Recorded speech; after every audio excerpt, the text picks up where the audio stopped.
had windows that open in this booth, but we don't. So we're going to roll with it and watch these Timberwolves good march to victory tonight. Yeah, football weather is officially upon us. It has felt great here in Central Texas this week. And again, we want to thank Rosie Vega. That's our QA tonight, making sure we sound good. Thank you so much for hanging out with us. And again, we got about 10 minutes until the start of the game here in Cedar Park. Again, we went 1-2 in non-district and then have rattled off 3 straight district wins. And Cedar Park has really looked good offensively in all those. Yeah, they really have. I mean, the last 2 weeks, just under 40 points, but everything before then was 40 points.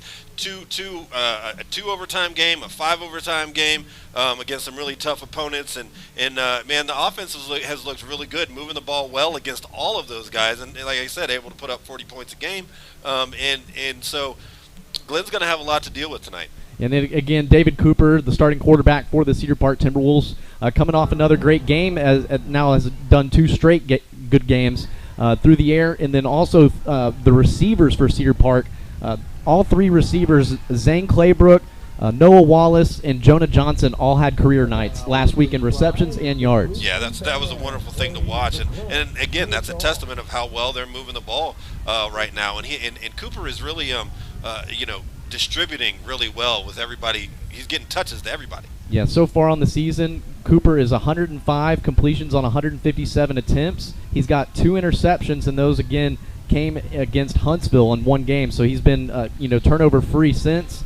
He's got 13 total touchdowns and an 8.71 yard per average, and on the season a 66.9% completion percentage. Yeah, you can't be mad at that, man. He's handling his business. Now, this offense, though, it doesn't look the same unless 21's back there with him. Right. Trey Hill, again, sat last week. He's been nursing an injury. And, again, I think this is wise for Cedar Park not to rush him back by any means. But we've got a 556-yard rusher that potentially not on the field tonight. We're going to need these stable of running backs to step up like they did last week. Yeah, for sure. It's definitely the next man up mentality, and that's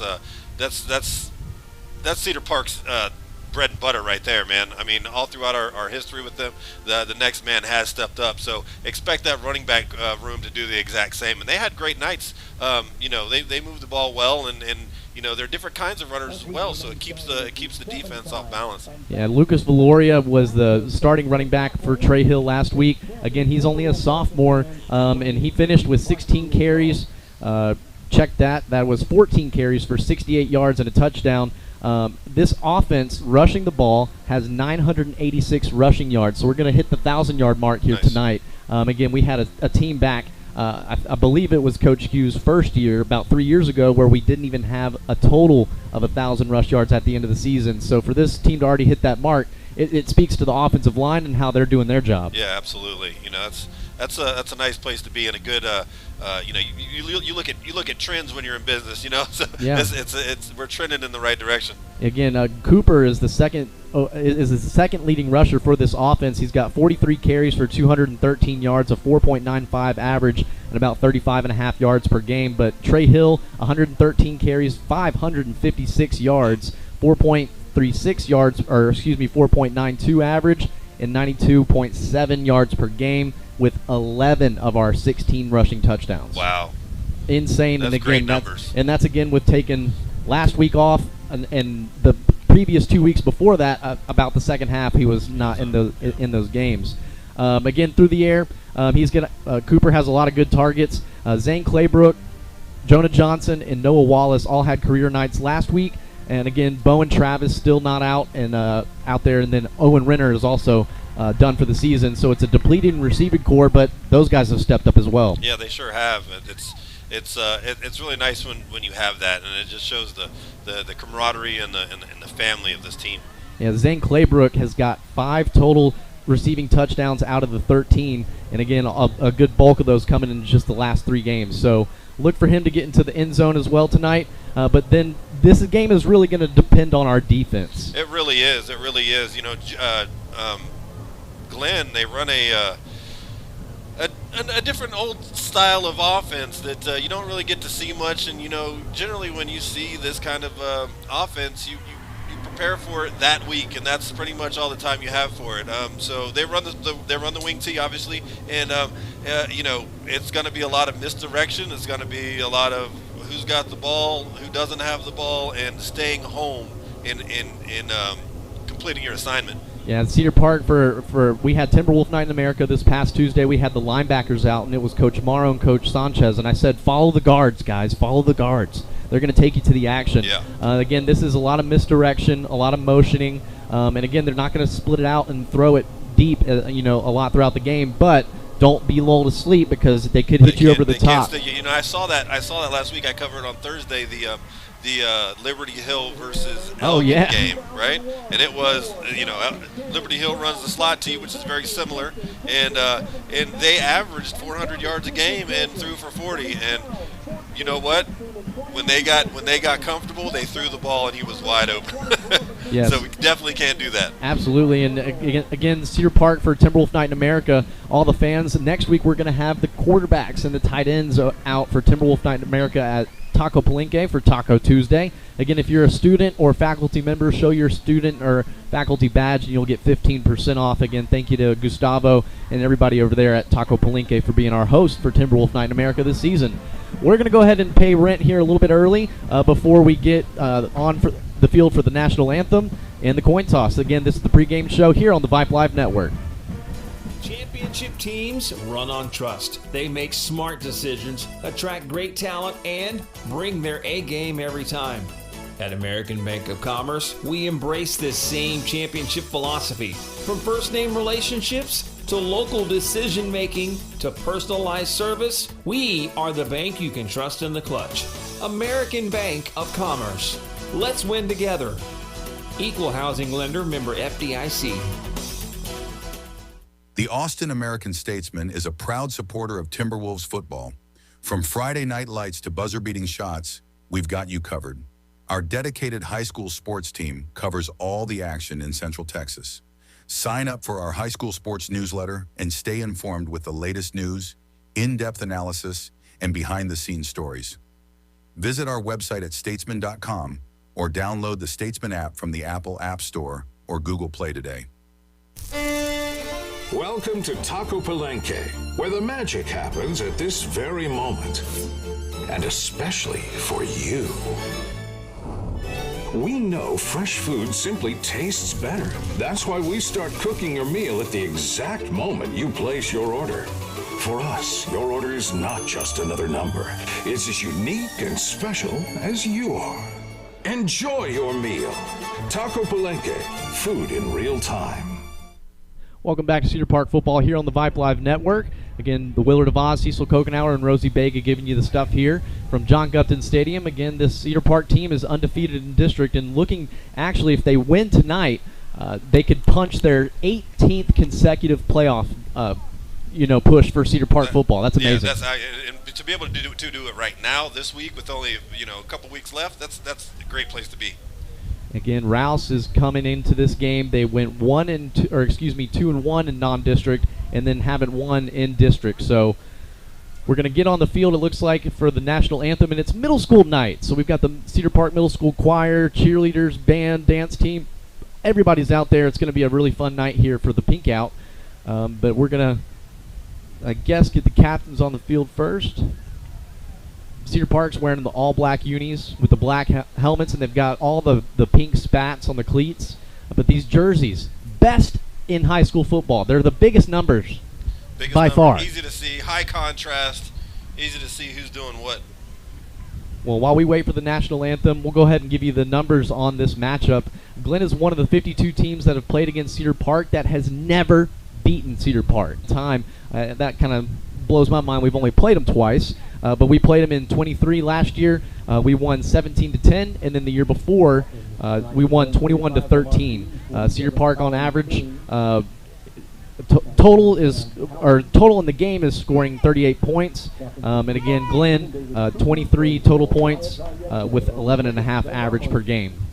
And so they got the captains on the field again. That's David Cooper, Ben Ramos, Batman, Wyatt Valiente, and then also number 31 who we had at Timberwolf Night in America, Logan Wickets, and then we also have Jaheim Porter and Trey Hill. And looks like we'll tune in here for the call.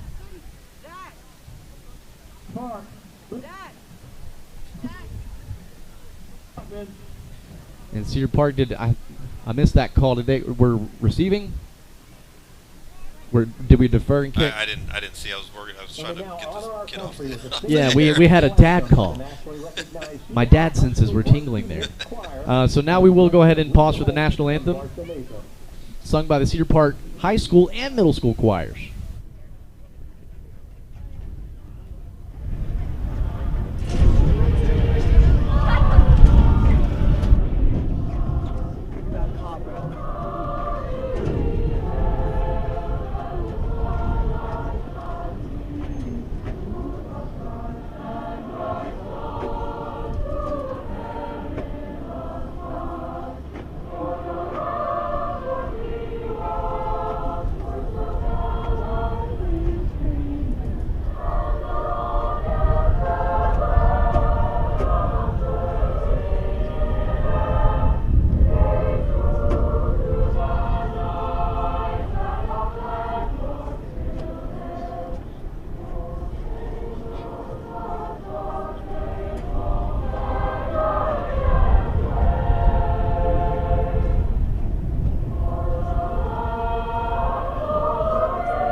And a beautiful rendition of the national anthem.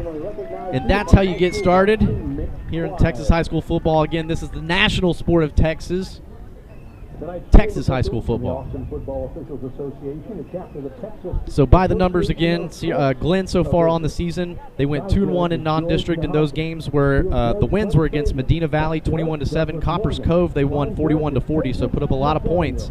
And then they lost to Bowie 21-42. They have lost in our district to Eastview, Leander, and Lake Belton. And again, next week we're going to be taking on Lake Belton, and that is at Temple High School, I believe.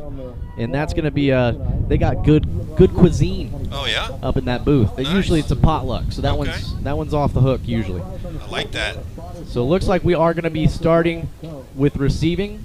And so back deep to receive for Cedar Park is going to be number 4 Noah Wallace and number 7 Jamal Porter. Both of those guys absolutely electric with yards after contact. And would love to be able to would love to see us set up a return here right out of the gate. It's going to be a pretty stiff wind going from looks like southeast to northwest, kind of across the face here, and they're going to be kicking from south to north. Yeah, they'll have a little wind to their back. It's going to tail a little bit.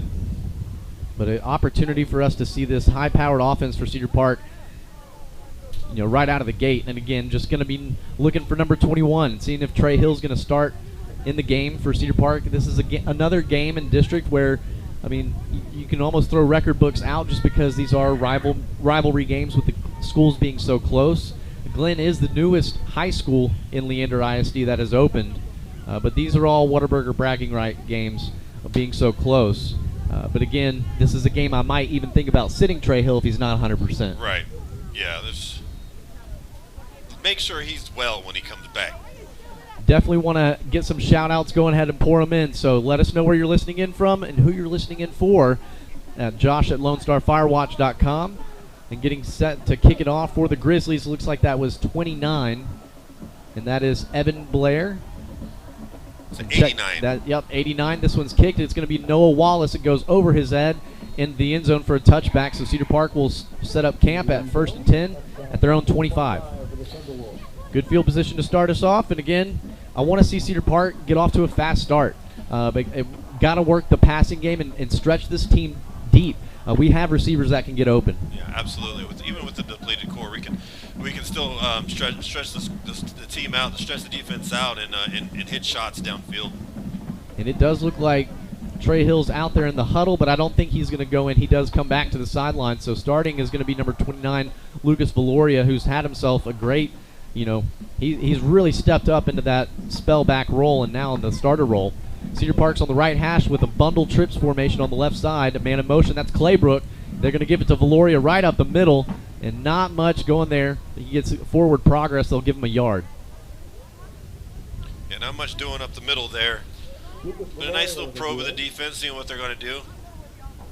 Again, creating some motion, that's going to be something you can go back to later with Claybrook on a wheel motion there. They send Valoria in motion out of the backfield. Cooper's going to try to set up the screen. He steps up and finds Noah Wallace, and on the tunnel screen gets open in the middle. Man, what a good, accurate throw by Cooper there. Yeah, great work with his eyes too. Looking to the left, and then coming back to his right and finding him open in stride. Quick tempo for the Timberwolves. 1st and 10 to the pass, complete to Noah Wallace. They give it on the quick pitch to Valoria. Gets stretched out. He does cough up the ball. I think he was down. I thought he was down. And they're giving it to Glenn. Valoria gets kind of tackled from behind, and then I guess that was the old peanut punch there that got that one out. Yeah, I looked down to see the image on the monitor here, and I missed it. We'll be able to check the replay screen up here, and hopefully they'll show that. But again, this is now an early turnover then for Cedar Park, and it was looked like a pretty promising drive there.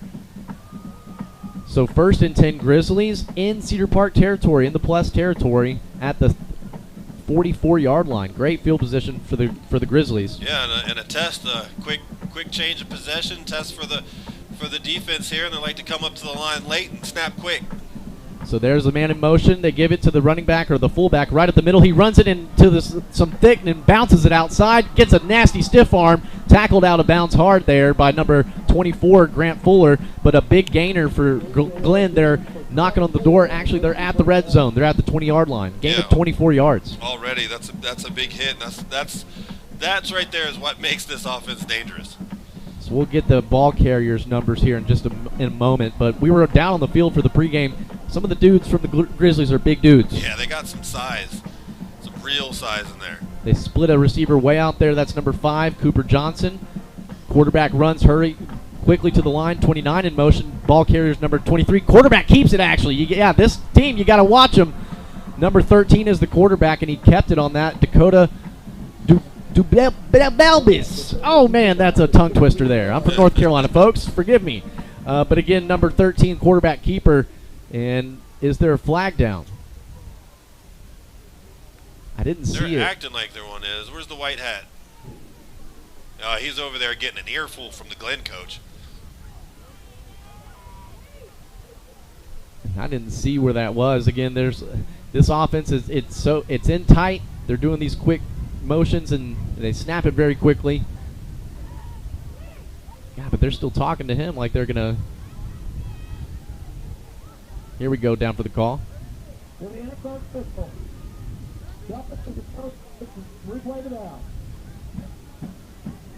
What was it? I couldn't hear it.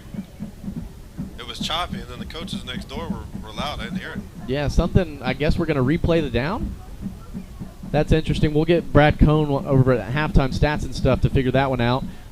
Another running back, again, is sophomore number 29, Evan Blair. He's been the man in motion the past couple plays. Number 10 is now split out wide out for receiver Hunter Minor. Quickly under center, 29 in motion. They give it to Blair, and they blow it dead for false start. Yeah, that's the dangerous part about that quick sprint to the line right there. You got to make sure everybody's set before they snap it. And I'm going to bet that we see quite a few false starts from this tonight. Go ahead and give some of the shout outs again. We got our Memo and Pops from Gallup, New Mexico, cheering on the great-grandson, Logan Wickets. And man, he was awesome at Timberwolf Night in America on Tuesday night, and he also gave y'all a shout-out. So we appreciate y'all listening every week.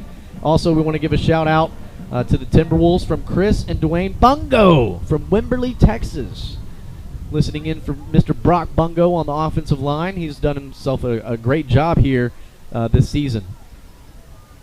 And this one's going to go. Quarterback keeps it, and nobody's in pitch relationship. And a great tackle there by Batman Ben Ramos there with the tackle behind the line. Yeah, huge tackle right there for loss, and just great job staying home and finishing his assignment. They actually gave him one with forward progress, but again, a great job in the open field by our safety Ben Ramos.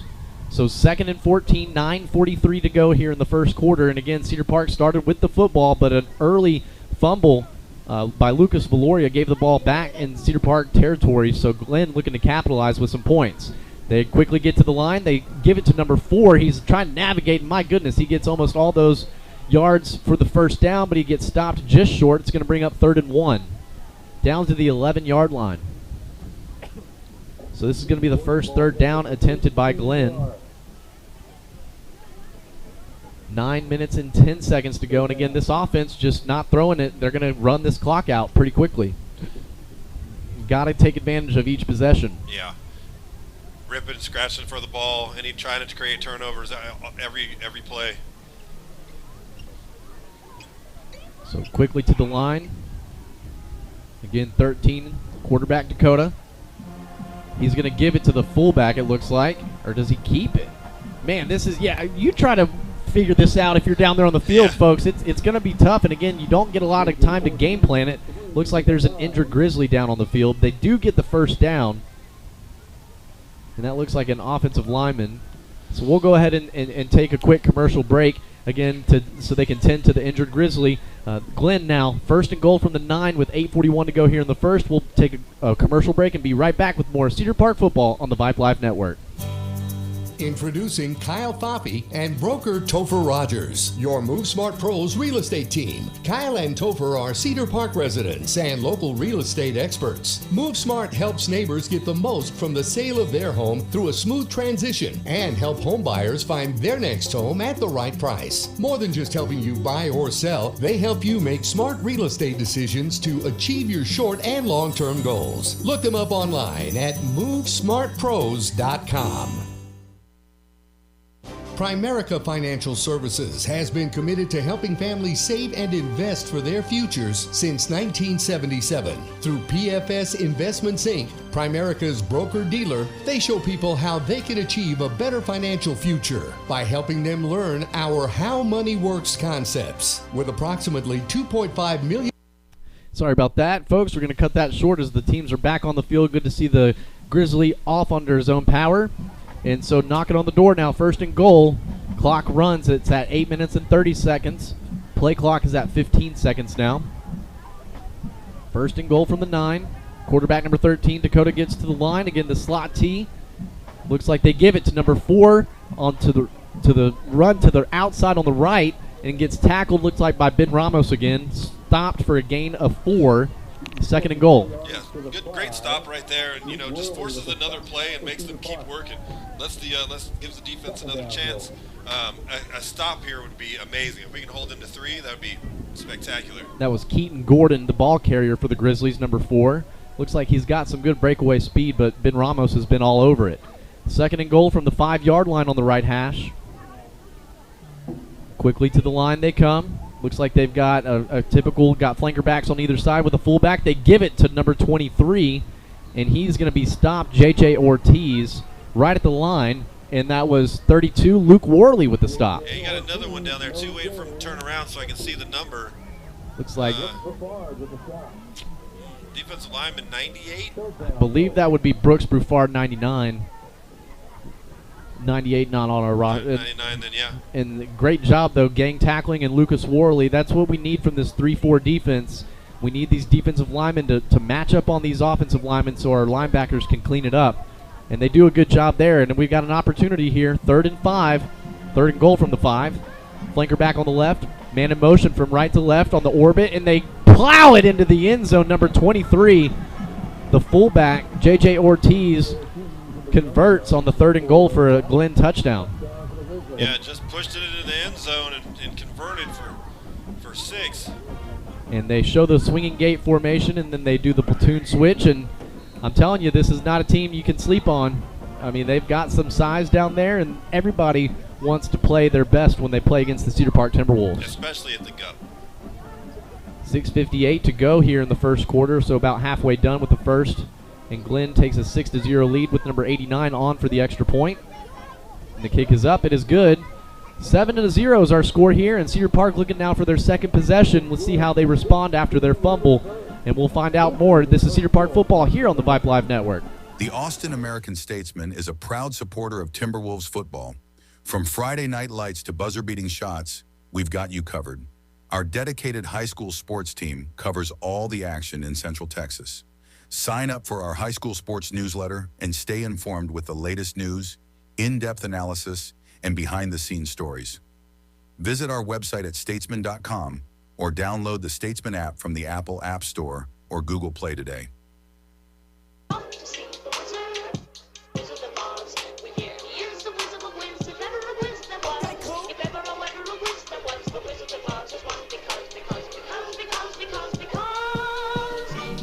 Hey, welcome back to Cedar Park Football here on the Vype Live Network. The Willard of Oz here giving you the stuff with Cecil Kokenauer and Rosie Vega hanging out as our QA. Again, we got some more shout-outs. Mimi and Papa watching for grandson number 31 from Sholo, Arizona. Play tough, Black Rain. For Logan Wickets. Also, Mike Bratcher listening in from Conroe. Thank you so much for tuning in every week. It means a lot. Again, I played football with his son Kevin Bratcher in the class of 2011. We played on the 2010 historic 2010 season when we opened up John Gupton Stadium, going undefeated and won a home playoff game here as well. And that was back in many moons ago. Also, Donna Mabry listening in for Hank Newman. Hello, Newman. He's got 3 generations cheering him on from Alexandria, Louisiana right now. Mama, Pawpaw, and Granny D.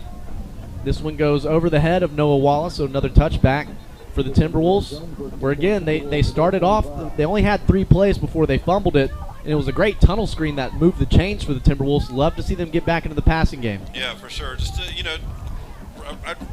Ruff is working for you. Cedar Park does have an effective offense, and usually the old narrative is you run to pass. This Cedar Park offense, they need to pass to run. And so on the field now, running back number 23, that's the sophomore as well, Cameron Graham, excuse me. Cooper's got trips to his right, Claybrook into the boundary. Cooper's going to drop back, and he has an open receiver in the flat, and that was the running back, Cameron Graham, but it falls incomplete. Yeah, pass just a little too big, wasn't able to get his hands on it, so sets up a 2nd and 10. He was open over there, though. 2nd and 10, and Glenn looks like they've got 4 down defensive linemen with 3 linebackers. Big defensive end number 9, and Cameron Graham takes this one right up the gut and gets a solid push there on 2nd down to give us a 3rd and manageable. He gets a gain of 6, brings up 3rd and 4. That was a great play right there. He was able to just punch it right up the gut. Good job by the O-line. Quick tempo here for Cedar Park. We go into our tight wing formation. They give it to Jamal Porter on the shovel pass. He has to bounce it way outside. He just decides to get north and south, as that one was strung out great by number 44 on the defense, and Demario Alba, the senior linebacker, lose 1, so brings up 4th and 5. Oh, man, he had a Derrick Henry type of stiff arm on that run, too, to get that first tackler that was attempting to get him. Just shrugged him off. So Cedar Park does have the punting team on, and they're going to send it deep to number 2. That's DeMarcus Davis, the junior wideout. Good snap. Ben Ramos snags it and sends a nice punt. It's a low line drive and fair caught at the Glen 41-yard line. So another 3 and out in a sense here for Cedar Park. Yeah, that's quick, and this kind of pace will keep your defense tired. You need to see some extended drives to give them a break. It's a tough pace to maintain all night. So starting from their own 42. Glenn looks to take it over, and again, they move the ball pretty easily, and again, some big runs by Evan Blair, number 4, Keaton Gordon. The quarterback had a big one as well, Dakota Dubelbis. Give me a pronunciation on this one right here. And it got another big gainer there by number 4, Keaton Gordon. Sorry about that, folks. Dubelbis. A Dubelbis. That's an all-namer right there. First down carry, though, for Keaton Gordon and down into Cedar Park territory. That was a 10. That was about a 15-yard gainer. 5 minutes and 30 seconds to play here. I'm going to have to ask somebody, though, because I know I got that wrong. Yes. Yes, I might need to type it into Google. Have it audio say it for me. Quickly to the line. And that looked like a false start. Yep. That was a false start and a nice hit right there by Jaheim Porter there. Yeah, it was. That's going to move them back 5, so it'll be right at no man's land on the 50-yard line, 1st and 15. That's the second one so far. You're right. Yeah. It's just a for lack of a better term, it's the cost of doing business. Again, Cedar Park is not, this is definitely not an offense that we plan on. We don't scout this team much, and that's something that I'm thinking is maybe they didn't plan on them snapping the ball so quickly. And this carry is by Keaton Gordon again. A good job by that outside closing in. Looks like number 18 there with the stop from the Timberwolves, and that was Logan. 2nd and 8. 2nd and 8. 2nd and 8, 4:30 to play here in the first quarter. And I know the Cedar Park offense is just chomping at the bit to get back on the field. Again, we don't have Trey Hill in the game, but we might need to see a feature of him for a possession or two. They're going to drop back to pass. You don't see this much. It looked like a bunch of receiver or offensive linemen tackled some defensive linemen, and they complete this pass. And that was a gain of, let's see, a big gainer of about 20 yards. That was a big gain of 20 yards. Got the and you know that's what we were talking about earlier. Can't get lulled to sleep. You know, it's you're expected to run because that's all they've done all night long for the past 10 minutes of game time. And I think I can man this if you want to go tell them. Because we've got these kids. It's middle school night, folks, and we got them right by our microphone. They're quickly to the line. Dakota, a man in jet motion. They give it to the fullback. He fumble! Cedar Park ruins the mesh point, and number 32, Luke Worley there with the recovery. Cedar Park football. Wow. Great job right there. It looked like I couldn't see who busted that up. I want to say that was Logan Wickets just because we got the Logan Wickets fan club, so we might as well give him some credit. But a great job of blowing it up right where the fullback and quarterback were meshing, and it looked like the quarterback tried to pull and unfortunately coughed it up, or fortunately I should say. So Cedar Park now takes over 1st and 10 from our own 26. Great job, Black Rain. Needed a turnover. That was huge. Cameron Graham in the backfield. They're going to throw it outside. Jonah Johnson tries to make a man miss. A good outside block there by Claybrook, and a gain of 6 brings up 2nd and 4. Yeah, that's a nice 6-yard pass there. And great job by number 9 to block on that edge over there. Twins to either side for Cooper. Man in motion is Porter now coming down as a tight end on the left side. Cameron Graham gets the call right at the middle, makes a man miss, and he gets real close to that first down. Going to be about a yard short, it looks like. Yep, so it'll be 3rd and 1. Cedar Park now going for their second 3rd down attempt. They missed their first one. Doing a little tempo themselves. 3:30 to go here in the first quarter. Cooper is going to give that to Graham. Again, he's having to make people miss in the backfield, and he gets tackled right back at the line. Keep the offense on the field and go. For sure. I don't even know if they gave him the line. It looks like maybe he's half a yard short of it based on that spot. Yeah, it looks like he might have lost a little bit. So, again, I'm keeping the offense on the field right here. Yeah, go give me that yard. And again, we're trying to go right at the middle. Cedar Park looks like they're going to call a timeout. Oh, they do a late platoon switch. Oh, nope. Cooper's back in. Nope. So this is going to be a heavy package. Looks like Jaheim Porter in as a running back, and then it looks like couldn't get that. Oh, we got Logan Wickets running on late. And he's on the field. 3, 2, 1. They get the snap off, and Cedar Park calls the timeout. And that running back was Cameron Graham. It looked like Jaheim Porter and Logan Wickets was coming on late. Again, he's trying to catch his breath from playing defense. And Cedar Park calls the timeout. So 4th and 1 from our own 35 is where we're going to be. And we'll go ahead and take a quick commercial break. I'll run over here. Again, this is Cedar Park football here on the Vype Live Network. Campus? Vype Campus brings our popular citywide media days right to your doorstep. As a Vype Campus client, we will work with you to help you take advantage of our unique campus model to build a unique experience for your school.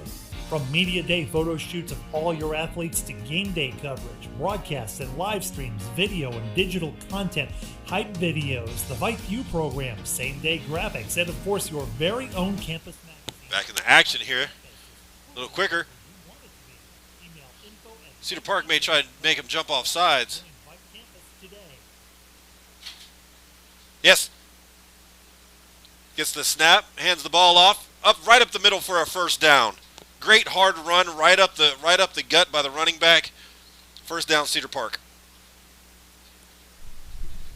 Great call right there, Cecil. Hey, thanks. That was perfect. Again, we have there are some middle school girls, so they weren't as last week we had the kid that was he challenged me when I said don't yell into the mic. I've got some hall monitors over there now. Oh, nice. Very good. Now this one blown dead. Looks like it's going to be on Cedar Park. So that was a 4th down conversion for Cedar Park.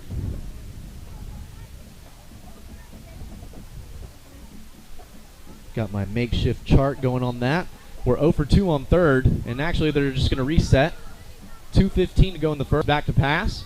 He's looking deep. He's got a man open, and that's Noah Wallace. He caught it down to the 20-yard line. Big gainer of 10, 20, 30, about 40 yards on the play. Yeah, and that's the pushing the ball downfield that we were talking about. He had his man totally beat, and Cooper just put that right on the spot. Great job. A good catch right over the shoulder, and again, Noah Wallace hauling it in down to the 21-yard line.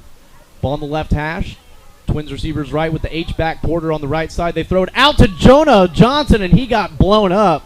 Thought he was going to go for the interception attempt there, but he loses one on the reception. Yeah, good on him just hanging on to that ball. He got popped. So ball on the right hash now. 1:40 to go in the first. Trailing by 7. Traded off now. Each team has turned the ball over once. So Cedar Park looking to capitalize here. Got a nice drive going. Noah Wallace now in motion out, split right. Cooper drops back. He's setting his feet. Oh, and he decides to tuck it and run, and a wise tuck and run, and hit stick on the defensive back, and a gain of 10. We'll see if they move the sticks, but there is some laundry on the field. Yeah, that's going to be defensive holding. I saw it in real time in 4K. It happened right there. And so that would have been, was it on the receiver? No, on defense.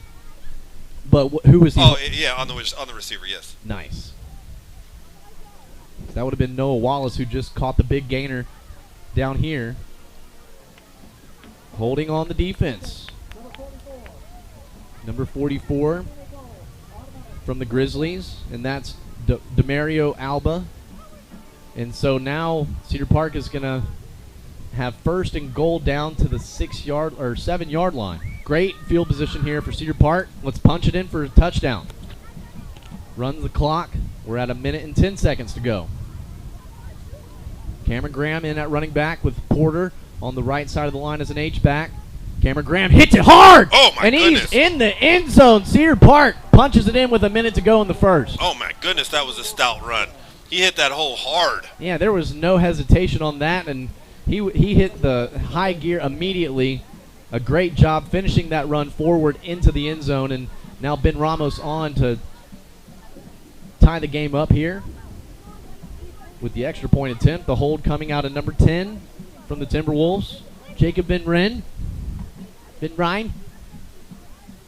Again, I was a holder. I've got telepathic. I'm telling him, laces out, laces out.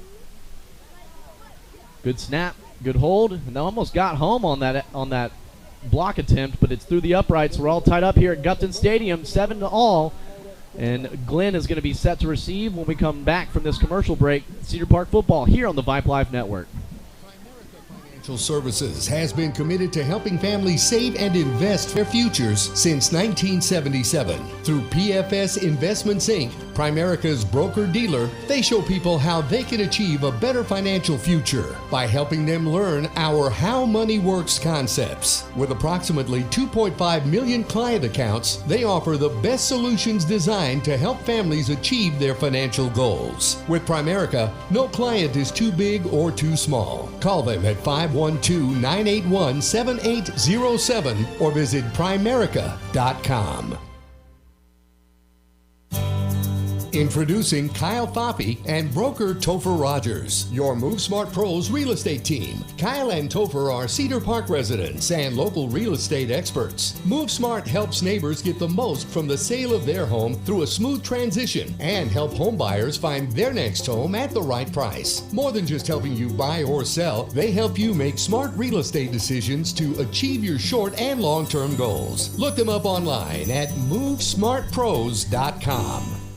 Welcome back to Cedar Park Football on the Vype Live Network. The Willard DeVos, Cecil Kokenauer, Rosie Bega giving you the stuff here. Again, Cedar Park is undefeated in district play, 3-0. Glenn is winless in district, so we got ourselves a good game here almost through the first quarter, all tied up 7-all. And again, Cameron Graham punched it in with a 7-yard touchdown run, but set up by the huge pass play from Cooper to Wallace. Ben Ramos set to kick it off deep. And Batman sends this one high. It's kind of like a pooch kick. It's going to be down to the 16-yard line, and it's brought right up the middle. And, oh, my goodness! Caden Morris channeling his WWE move right there. Slams him down to the ground, but a nice return and good field position again for the Grizzlies out at the 42. Yeah, nice field position there, and man, he had all intentions of running that thing back, but good on the cover squad to bring him down. Everybody running their lanes, and again, that was the outside gunner just squeezing and pinching there. A great job by Caden Morris. Now they've started at the Cedar Park 44. That at their own 42 twice. They've had great field position all game. Quickly to the line, Dakota. Going to give that to number 29, Blair, and he's got a big hold and a bunch of offensive linemen getting down to the next level, a gain of 8. It's so difficult to just keep track of who's got the ball down there, especially,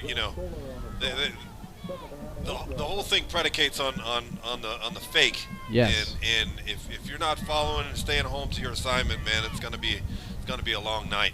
Follow the guards. They're pulling like crazy. 2nd and 2 coming. Cousin Little John watching again. The Logan Wickets fan club grows even more. Listening in from Seguin, we appreciate you. Man in motion is Blair. They give it to number 23. He gets stopped right at the line. Ooh.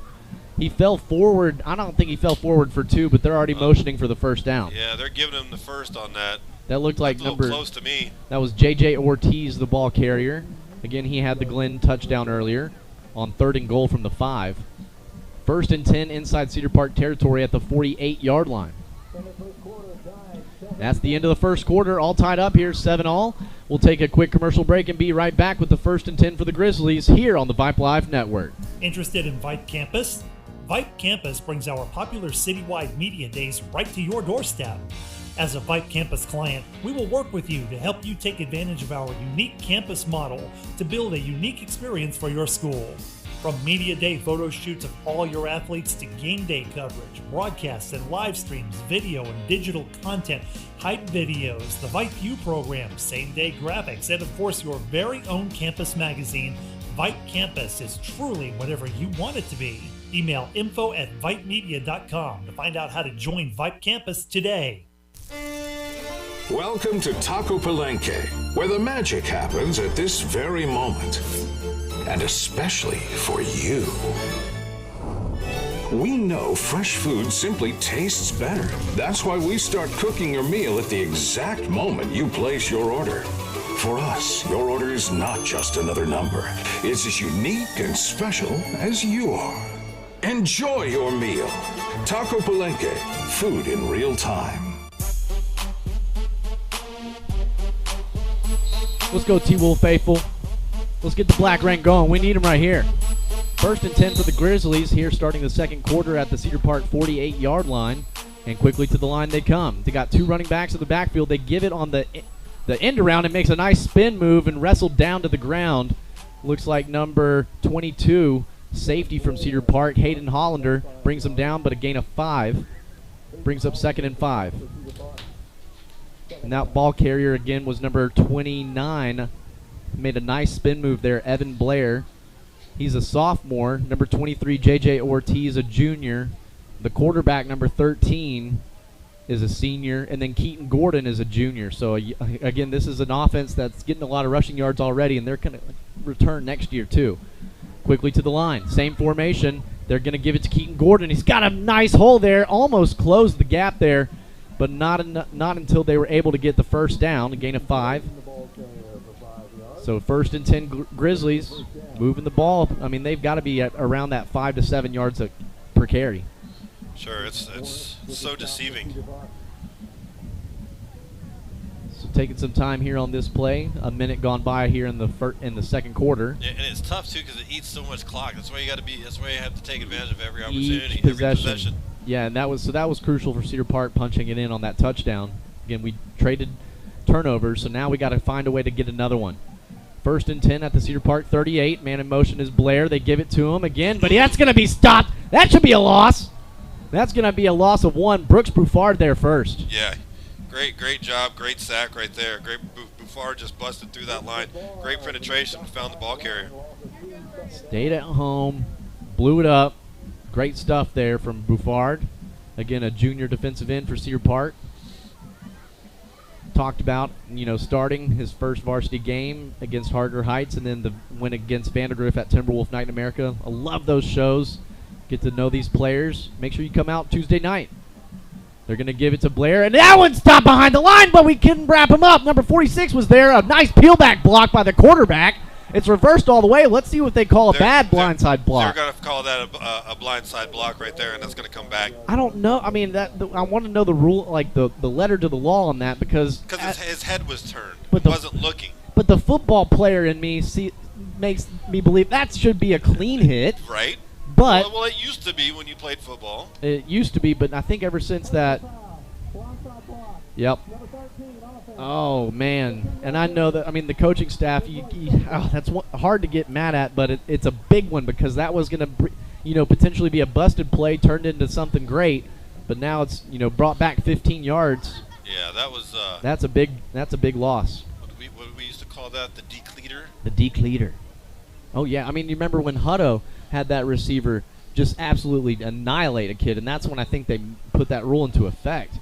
Name is slipping me on that receiver that did that. It was with Chu Nabuku. Baptiste? I think that was it. Yeah. We'll get our best on that. And this is actually given right at the middle. We got to stay home. Blair reverses it. Field. He's got the first down. Or that was actually the quarterback.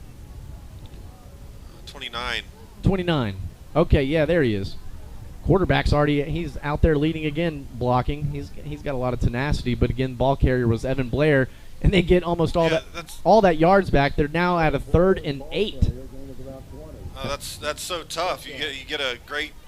You keep pushing them back and get great field position. Put them in a long, not a good position, and then they just get it all back. So far, Glenn is 2 for 2 on 3rd downs. Here's their 3rd attempt. They're going to give it. Actually, they're going to the air. Dakota's rolling to his left. He's going to fire one towards the end zone. Has a man deep. And that's broken up. They were both grabbing onto each other. Ben Ramos there is in coverage. Batman blanketed him with coverage. And I think both of them could have been called with PI. Yeah, they both could, and that's why I like the no call. Now the coaches to my left don't like that no call, but I think it was covered very well. He got his head around. He wasn't doing a whole lot of grabbing or anything. I think it could have been offensive. By the way, he pulled him off when Ben Ramos turned to locate the ball. But with that incomplete pass on 3rd and 8 brings up 4th and 8. Clock stops at 9:31. That is a huge win for this Black Rain defense. Yeah, you know that when they go to the air, it's usually effective. So anytime we can win on those is huge. I would keep the offense on the field on this 4th and 8. But they're putting the punting unit. They're going to play field position, try to pin them. But let's see how that works. And again, I wouldn't fall asleep here. They might do a fake and a flag. They didn't get the play off. Flag on the play is going to bring up 5-yard loss on the delay of game. So 4th and 8 goes to 4th and 13. Deep to receive for Cedar Park is Jamal Porter. And again, he's going to be standing on that 10-yard line. The rule as a return on punt returns, you stand on that 10-yard line. If it goes over your head, let it go. Let it go.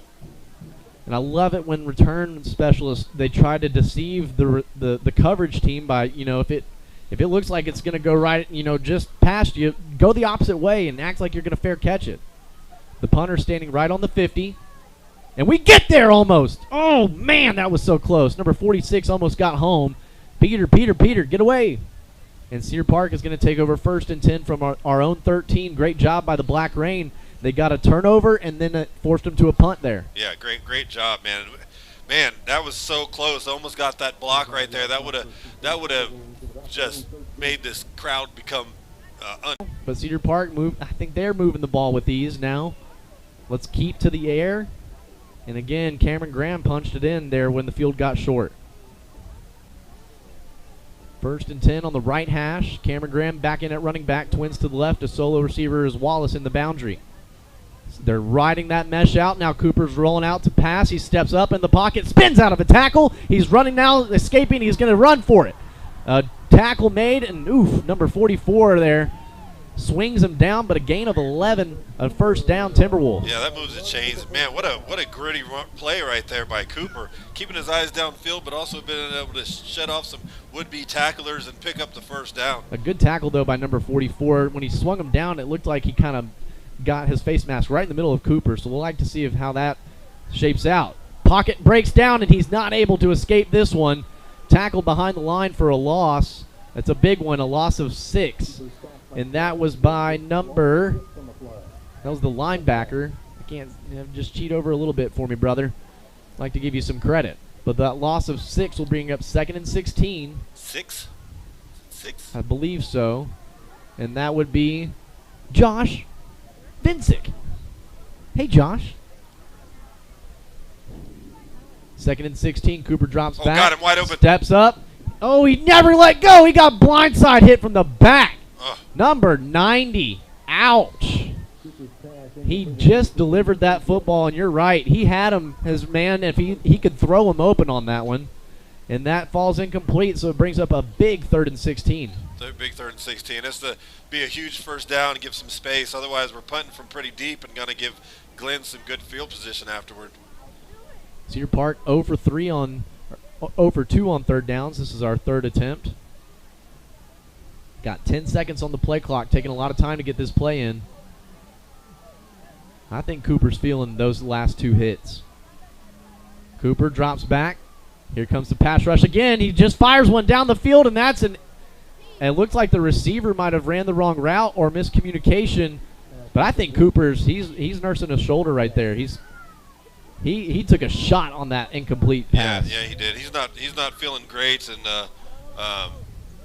the O-line on those last 3 plays got a bit overwhelmed, and there was a lot of pressure in his face. He took a couple nasty shots on that series. It took the nasty one on the busted down play that he scrambled for a first down on, and then just a blind side where he should have delivered that ball earlier. This one is they send the punt block, and they get a piece of that. I think they got a piece of it. Yeah, it looks like it. Wow. So they're going to, again, Ben Ramos was standing at the 5-yard line. The punt goes to where the first down was, out at the 34-yard line. So 1st and 10 Grizzlies at the Cedar Park 35. Again, fantastic field position. Fantastic field position, and puts a heavy weight on the Black Rain defense to stand one more time. Cedar Park does not get the ball at half, so, I mean, we got to find a way to get the ball probably 2 more times here before half. Wow, their field position, their own 42 twice, Cedar Park 44, and the Cedar Park 35. Here's the snap. They give it to Keaton Gordon, and he is going to be tackled, but not before it's a gain of 8. They're still letting it go. Is this rugby? It's a scrum. Is that I mean, with that scrum there, they give him an extra yard, so it's a gain of 9, 2nd and 1. Yeah, wow, that was just a heck of a run there. 22 people in that pile. So ball's now on the left hash, 7:30 to play here in the first half. All tied up here, 7-7. I thought it was going to be a high-scoring affair. This one's being played tight. So it's a bit of a slugfest here, man. To the line, the Grizzlies come quickly. Got the wings on either side, fullback in the backfield. They go there, run, fumble! Almost there is Jaheim Porter. That was a loss of 4. Check that, 5. That was a huge play. Now it backs up their 3rd and short opportunity. Now 3rd and medium. 3rd and 6. Glenn now 2 for 3 on 3rd downs. Sorry, I didn't mean to step on you there, man. I got a little excited. No, I did too. That's okay. That's what our fans like. Again, we do appreciate all the shout-outs. Keep them coming in. Josh at LoneStarFirewatch.com. And don't forget, if you're watching on YouTube, give the video a like. 3rd and 6. They're giving it to Keaton Gordon. Quarterback, I thought he kept it. He played that fake out well. But Cedar Park swarms to the football there. A gain of just 2. And Cedar Park got him to a 4th down. You got to think the offense is staying on the field. Great job by the Black Rain there. And I would think so, too. With 6 minutes left and only need to pick up 4. It's worth a shot with the way that the offense has been able to get big chunks of yards tonight. 4th and 4 on the Cedar Park 29-yard line, left hash. This would be huge for Cedar Park to stop this one here. Keep everything in front of you. Stay at home. Quickly to the line. 2 slot running backs on the right side. Quarterback keeps it, and he's stopped. He is Brooks stopped. Buffard, and number 24 was Grant Fuller that got contained there, pushed him back in. Yeah, that was great stuff. 24 came and tracked him down from behind. Great stop right there. That is huge right before the half, and Black Rain's made some adjustments here, it looks like, and is being pretty effective against this Glen offense. So Cedar Park, again, now that's 3 straight possessions that they have held Glen to no points. So Cedar Park's offense has got to take it upon themselves to put us a good drive here, and I'm not worried about eating clock. Run your offense. Ball on the right hash at our own 27. Cooper gives it to Graham. He's got a wide open hole. He's out across the 50, the 40, the 30. It's a foot race. Let's see if he's got enough in the tank. He gets tackled from behind down at the 5-yard line. What a run. What a big gainer from the sophomore. What a lane that the offense opened up for him right there, man. And then he just turned on the jets and gone. Got a police escort, it looked like, through the hole there. 1st and goal from the 5. Graham gets the call. Makes a cut in the backfield, and he's in the zone for his 2nd time tonight. Cedar Park takes a 13-7 lead with 5:34 to go in the half. Oh, man, set up by the onions of the Black Rain, getting the ball back for its offense, getting a go-ahead score. Cedar Park up 13-7. Now, a quick score, I would have said yes, but by 2 running plays, I don't think so. No. That was an outstanding job by the sophomore. He's having himself a great first half. And we'll get the Brad Cohn over at halftime for stats and stuff. Would love to see his numbers now with that big gainer. Again, that was 27, and this kick is up, and it is through the uprights. So we take a 14-7 lead. 5:34 to go here in the first half. We'll be back with the Glen possession here on the Vype Live Network. Championship teams run on trust. They make smart decisions, attract great talent, and bring their A game every time. At American Bank of Commerce, we embrace this same championship philosophy. From first-name relationships to local decision-making to personalized service, we are the bank you can trust in the clutch. American Bank of Commerce. Let's win together. Equal housing lender, member FDIC. Welcome to the warm and inviting atmosphere of Toscano Italian Kitchen. Founded with a passion for creating innovative and exciting culinary experiences, Toscano Italian Kitchen pushes the boundaries of traditional Italian cuisine while embracing the unique flavors and ingredients of the Lone Star State. Whether you're joining us for a romantic date night, a family gathering, or a casual dinner with friends, our restaurant combines the rustic charm of Italy with Texas's renowned hospitality and friendliness. Toscano Italian Kitchen is a proud sponsor of Cedar Park High School Athletics. Located at Lakeline and Cypress Creek, we're open on game days with happy hour specials from 4 to 6 p.m.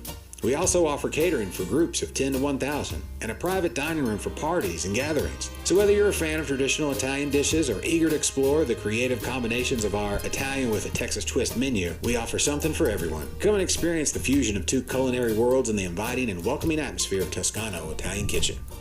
That's excellent work right there by our producer. Cecil Kokenauer got that in. 5:34 to go here. Ben Ramos, Batman on to send it deep. And deep to receive for Glen. It looks like number 22 gets this one on the right side, brings it back towards the middle, and Jaheim Porter there first, but an arm tackle breaks it. Ben Ramos, thank goodness our safety is our kicker there to have a touchdown-saving tackle. But number 22 from the Grizzlies, Jaden Smith. Ooh, that's a famous Jaden Smith. Yeah, it is. Junior running back there.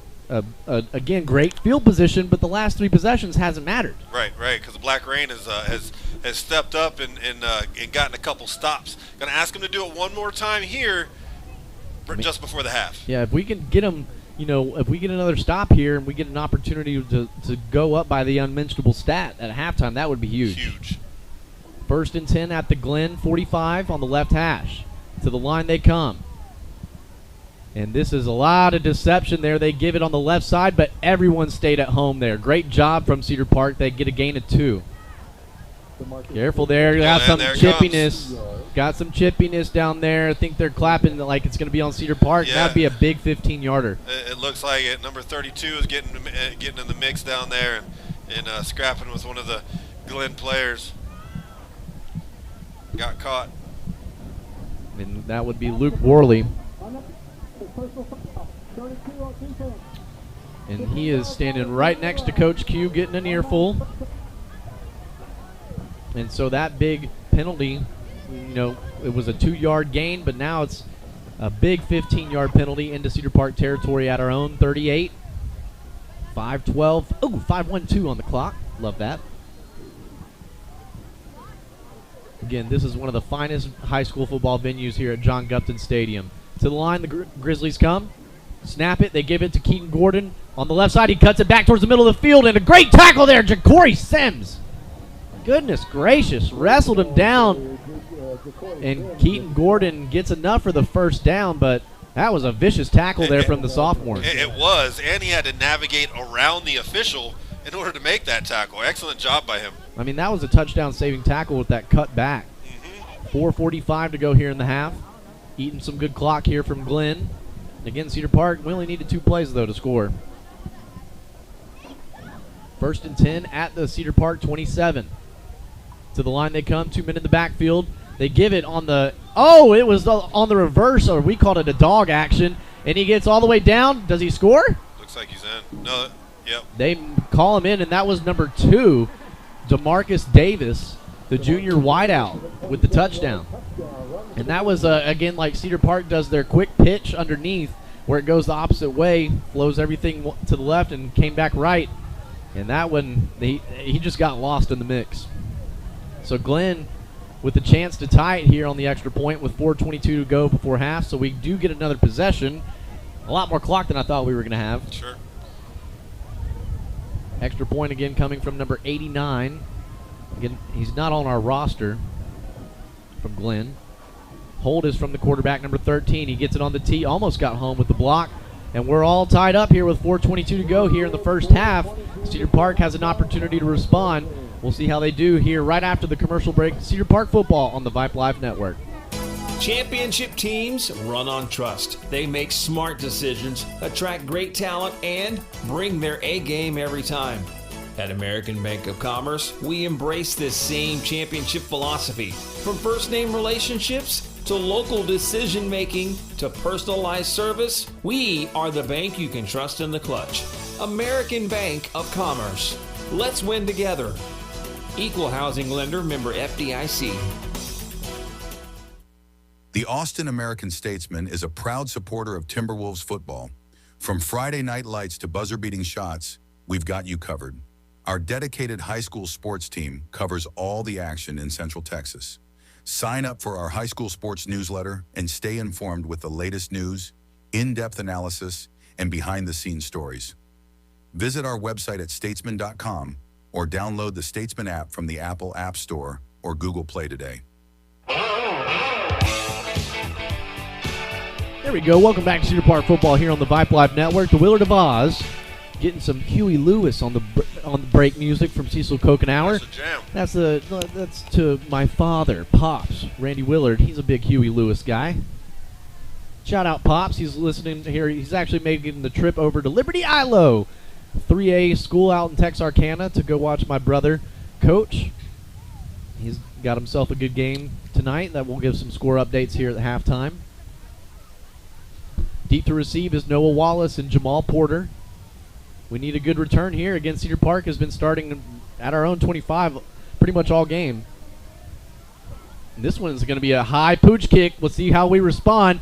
We catch it, and that's Lucas Valoria. No fair catch signal. Good field position for Cedar Park as he holds on to it, and we're out at our own 37-yard line.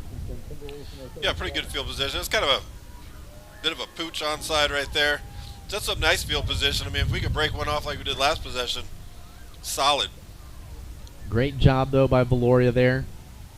You get nervous when you get back on the field. You want to get those jitters out, and that was, again, a jitter play. I mean, where's a surprise pooch? And yeah, he came up and he fielded it. He got up. He got up for it to secure it and brought it down. Was able to pick up a couple yards. 1st and 10 from the right hash.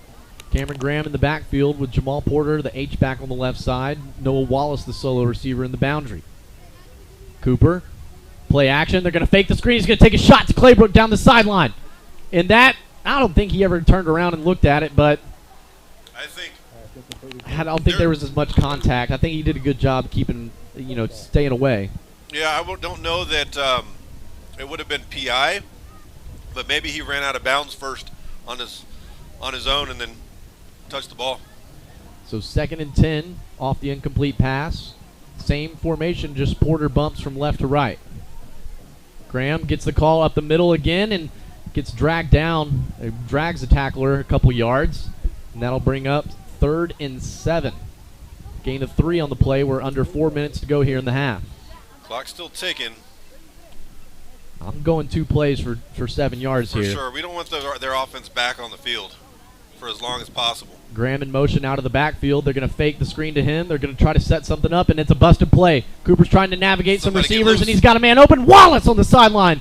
That does a good job of cutting outside at a late flag. That might be an eligible man downfield. Could be. But that's... They faked the screen to Graham in the flats on the or in the backfield on the left side. They tried to come back to Porter on the right side, and then a great job from Wallace being a heads-up play of just locating and making a target for Cooper. And here's the call. Yep. That call is almost as bad as offsides in soccer. Yeah. God. That's an insane call, but that's okay. It's tough, too, because they see it scrambling, or it's broken down, and people are scrambling, and they're just trying to block, and they can't see what's going on behind them, so it's an unfortunate spot to be put in. That 5 yards back will bring up now 3rd and 12. We're 0 for 3 on 3rd downs. Got to have one here. Trips to the left, Graham in the backfield with Cooper. They only send 3. They spy a linebacker. He steps up, and he felt the footsteps there. And he kind of threw a duck there. Incomplete, brings up 4th and 12. 4th and 12 will be kicking here for sure. Stops the clock at 3:17. Ill-fated drive there. That is unfortunate. Again, Cedar Park not able to convert into points off of the Glenn touchdown possession. So we're going to be sending it deep. And last time they got a piece of it. We've got to set up a good wall here because you got to think they're going to send the house to go get it. Brooks Buffard, one of the personal protectors, kind of a bad snap. It took a while to get there, but Ben Ramos able to get it off, and a nice spiral punt. And it's fair caught. Great punt there from Ben Ramos. And it's at the Glen 23-yard line. That's a field flipper right there. This is the worst field position they've had all night. Yeah, and they got to go a long way. They got 3 minutes 11 seconds to do it, but another test here for the Black Rain. Keep this thing even going into half. That's plenty of clock for them to use, and they would use every second of that. 3:11 to go. All tied up 14. Again, Glenn gets the ball coming out of half. Ooh, a nice little full moon almost over there above Vista Ridge High School. Quickly to the line. 3 backs in the backfield. They give it to Keaton Gordon. They tackled the quarterback on that. A good job taking him out was Aluko. And a good job of bottling that run up before he got loose for just a gain of 3. And that's what I mean, staying true to your assignment. He had the quarterback. Yeah. He got the quarterback and took him out of the equation. Yes, and if you have an opportunity to put a legal hit on the quarterback, you gotta make him feel it. Because I mean that's how Cooper just threw that 3rd and 12 incomplete pass. Mm-hmm. He felt that spy quarterback step up, or linebacker step up on him. 2nd and 7, 2:40 to go. They're giving it to Keaton again on the left side, and a missed tackle there by Caden Morris. Keaton Gordon carrying a couple of Timberwolves there for a first down carry out to the 40-yard line. That was a missed tackle out there by Caden Morris. Looked like he kind of dipped his head there. You got to keep your head up and follow through. This is not the team that you want to have missed tackles on. 1st and 10, Grizzlies. 2:15. They've already taken a minute off the clock. Rolling out to his right, looking to pass the ball. Let's see if we can get somebody in. Incomplete pass. Jaheim Porter there in coverage, but yeah, he had to climb the ladder to go even put one paw on that. It's going to be incomplete. 2nd and 10. Yeah, a little high there, and he really didn't have anywhere to go for a long time. Just stretched everything out until the last second throw right there on the sideline. It's kind of like one of those baseline jumpers in basketball, man. They're hard to do and they're hard to judge. 2nd and 10 off the incomplete. Clock stops at 2:07. Cedar Park has 2 timeouts. Glenn has all 3. To the line, 2 men in the backfield. They give it to Keaton Gordon on the left side. Again, a great job there from Caden Morris this time. Keeps contained, forces him inside. A gain of 3 brings up 3rd and 5. 3rd and 5. Another great job by the Black Rain here. And the clock's ticking, dripping under 2 minutes now. I don't burn a timeout here yet. Let's see how this play turns out. No, let that thing roll. Let's see, our time at 7:56. This game flying by. It is flying by. Last week with the Liberty Hill, it was 3.5 hours. Yikes. And they give it to, again, the running back that had the big touchdown. He gets a first down carry. I don't call a timeout either. I don't call it here. I think Cedar Park did, though. Or no, that's just going to stop the clock to move the chains. Clock is rolling, actually. It's good home clock work there. At 1:15, so they've taken 2 minutes off on this drive. 1st and 10 at the Cedar Park 45. Dakota to the line, rolling out to his right, looking to pass the ball. Got some open receivers downfield, and it's open on the sideline, complete to number 5, Cooper Johnson. And that is going to be just enough for the first. 1st and 10 at the Cedar Park 35, and the clock stops right at a minute. Yeah, good little toe tap catch right there by the wide receiver, and was able to get free. Same method they were trying to do last one, but this time it worked out. 1 minute to go here before half. Cedar Park again has just been caught in a couple of 3 and outs. But thank goodness to Cameron Graham for Cedar Park's rushing attack. They give this on the end, again, number 2, DeMarcus Davis. I need to practice my literature on how I'm describing these plays coming into next year. But again, they did the underneath, backdoor handoff. And that was bottled up for just a gain of 2 in Cedar Park, I believe. Yes. Nope, that was Glenn that called the timeout. Oh, he just pointed to Park. Well, son. Okay. That's okay. We'll take a quick commercial break with them. Cedar Park football here got a 2nd and 8 from the Grizzlies with 53 seconds to go before half. Cedar Park football on the Vype Live Network. A game without a crowd is just a scrimmage. A performance without an audience is just a rehearsal. Without your presence, high school sports and the performing arts aren't possible. Ensure that these essential extracurricular activities continue to enrich the lives of students in Texas. Purchase a ticket to your local high school's game or performance. This message presented by the UIL and the Texas High School Athletic Directors Association. Interested in Vype Campus? Vype Campus brings our popular citywide media days right to your doorstep. As a Vype Campus client, we will work with you to help you take advantage of our unique campus model to build a unique experience for your school. From media day photo shoots of all your athletes to game day coverage, broadcasts and live streams, video and digital content, hype videos, the Vype U program, same day graphics, and of course your very own campus magazine, Vype Campus is truly whatever you want it to be. Email info@vypemedia.com. Welcome back to Cedar Park football here. 2nd and 8. They give it on the end around, and they almost got him in the backfield. Aluko did, and swung down there by Jaheim Porter. A big gain of 14 and a first down. Clock's at 45 seconds and ticking.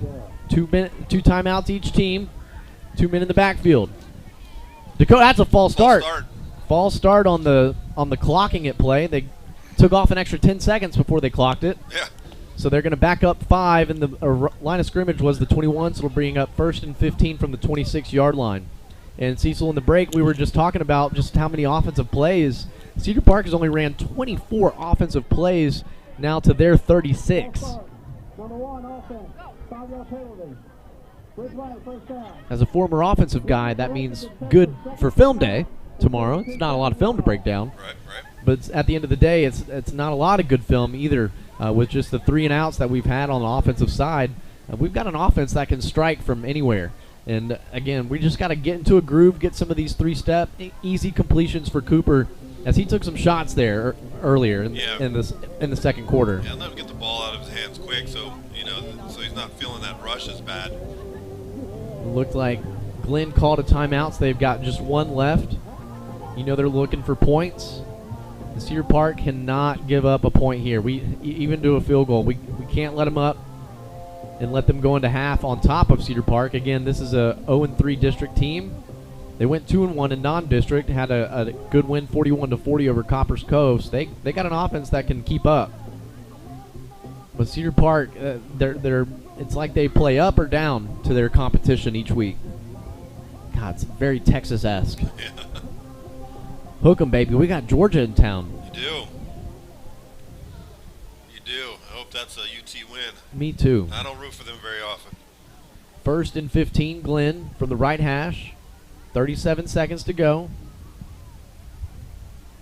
Need a big stop here from the Black Rain, who's held their own here in the first half for sure.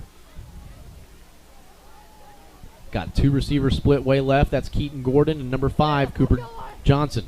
Quarterback's was rolling to him, sprint out to his left. He's going to fire one, and that's almost intercepted by Jaheim Porter. That was thrown right to him. That was very like the Thursday night game. Tyrann Mathieu last night had a gift given to him, but that falls incomplete. Stops the clock at 32 seconds. 2nd and 15. I don't think he saw him. No, he didn't see him at all. He threw it right to his chest, and you know, I probably didn't expect. He didn't expect the ball to be thrown directly to him, so he wasn't ready to bring it in. And again, the quarterback, number 13, Dakota Dubelbis, was rolling to his left, and he's a right-handed quarterback, and didn't throw that from a set. You know, didn't have his feet set, so kind of just an off-target throw. Keaton Gordon, the flanker on the left side, and the timeout. Cedar Park. 32 seconds to go. 2nd and 15. We'll go ahead and take a quick one with them. And again, this is Cedar Park football trying to hold on here to no points to the Grizzly offense. Cedar Park football on the Vype Live Network. I'll never forget the day I decided to go out for the football team. Mr. Banks, the JV football coach and my history teacher, asked me to stay after class. I thought I was in trouble. He said, "Hey, Darius, have you thought about going out for..." Sorry, folks. They gave him a penalty of 5 yards, so no timeout by Cedar Park. And that one's blown up in the backfield. Number 45. Hey, there's the Hank Newman glove. Yeah, man, and Jaheim Porter had that thing Henry Newman. God, it's the second time I've done that. Had sealed off that far side and was just waiting for somebody to just turn right into him so that he could bring him down. Great defense played right there by the Black Rain. That's going to be the last play of the half here. And again, Henry Newman, number 45, a big play behind the line of scrimmage, and that was a big stop for the Black Rain. Oh, they're going to call their timeout. Looks like they're going to try for a long field goal. Line of scrimmage is at the 33. That is a long That's field a 50-yarder. Yeah. That's a 50-yarder. They're going to chunk it. They're not going to try and score there. I think they're going to try to. I think you give your kicker a chance. I mean, he's been kicking it over the head of Noah Wallace all night. Maybe he's got the golden boot. Perhaps he does. It would be from the right hash. It's a heck of a kick, but yeah, into go ahead, the wind. let him try it. Into the wind. Let him try it. Hey, we could have our kick 6. Yeah, kick 6. Yeah. Iron Bowl. Yeah, man, let's go. God, I would love to see that. That would be electric. Put Jamal Porter back there for sure. So 2 seconds to go is where Glenn called their last timeout. We're all tied up 14. And so look to see what the offense does here for Glenn, if they go special teams or keep the offense on the field. And it's offense. You were right. Make a wall at the end zone, but tackle.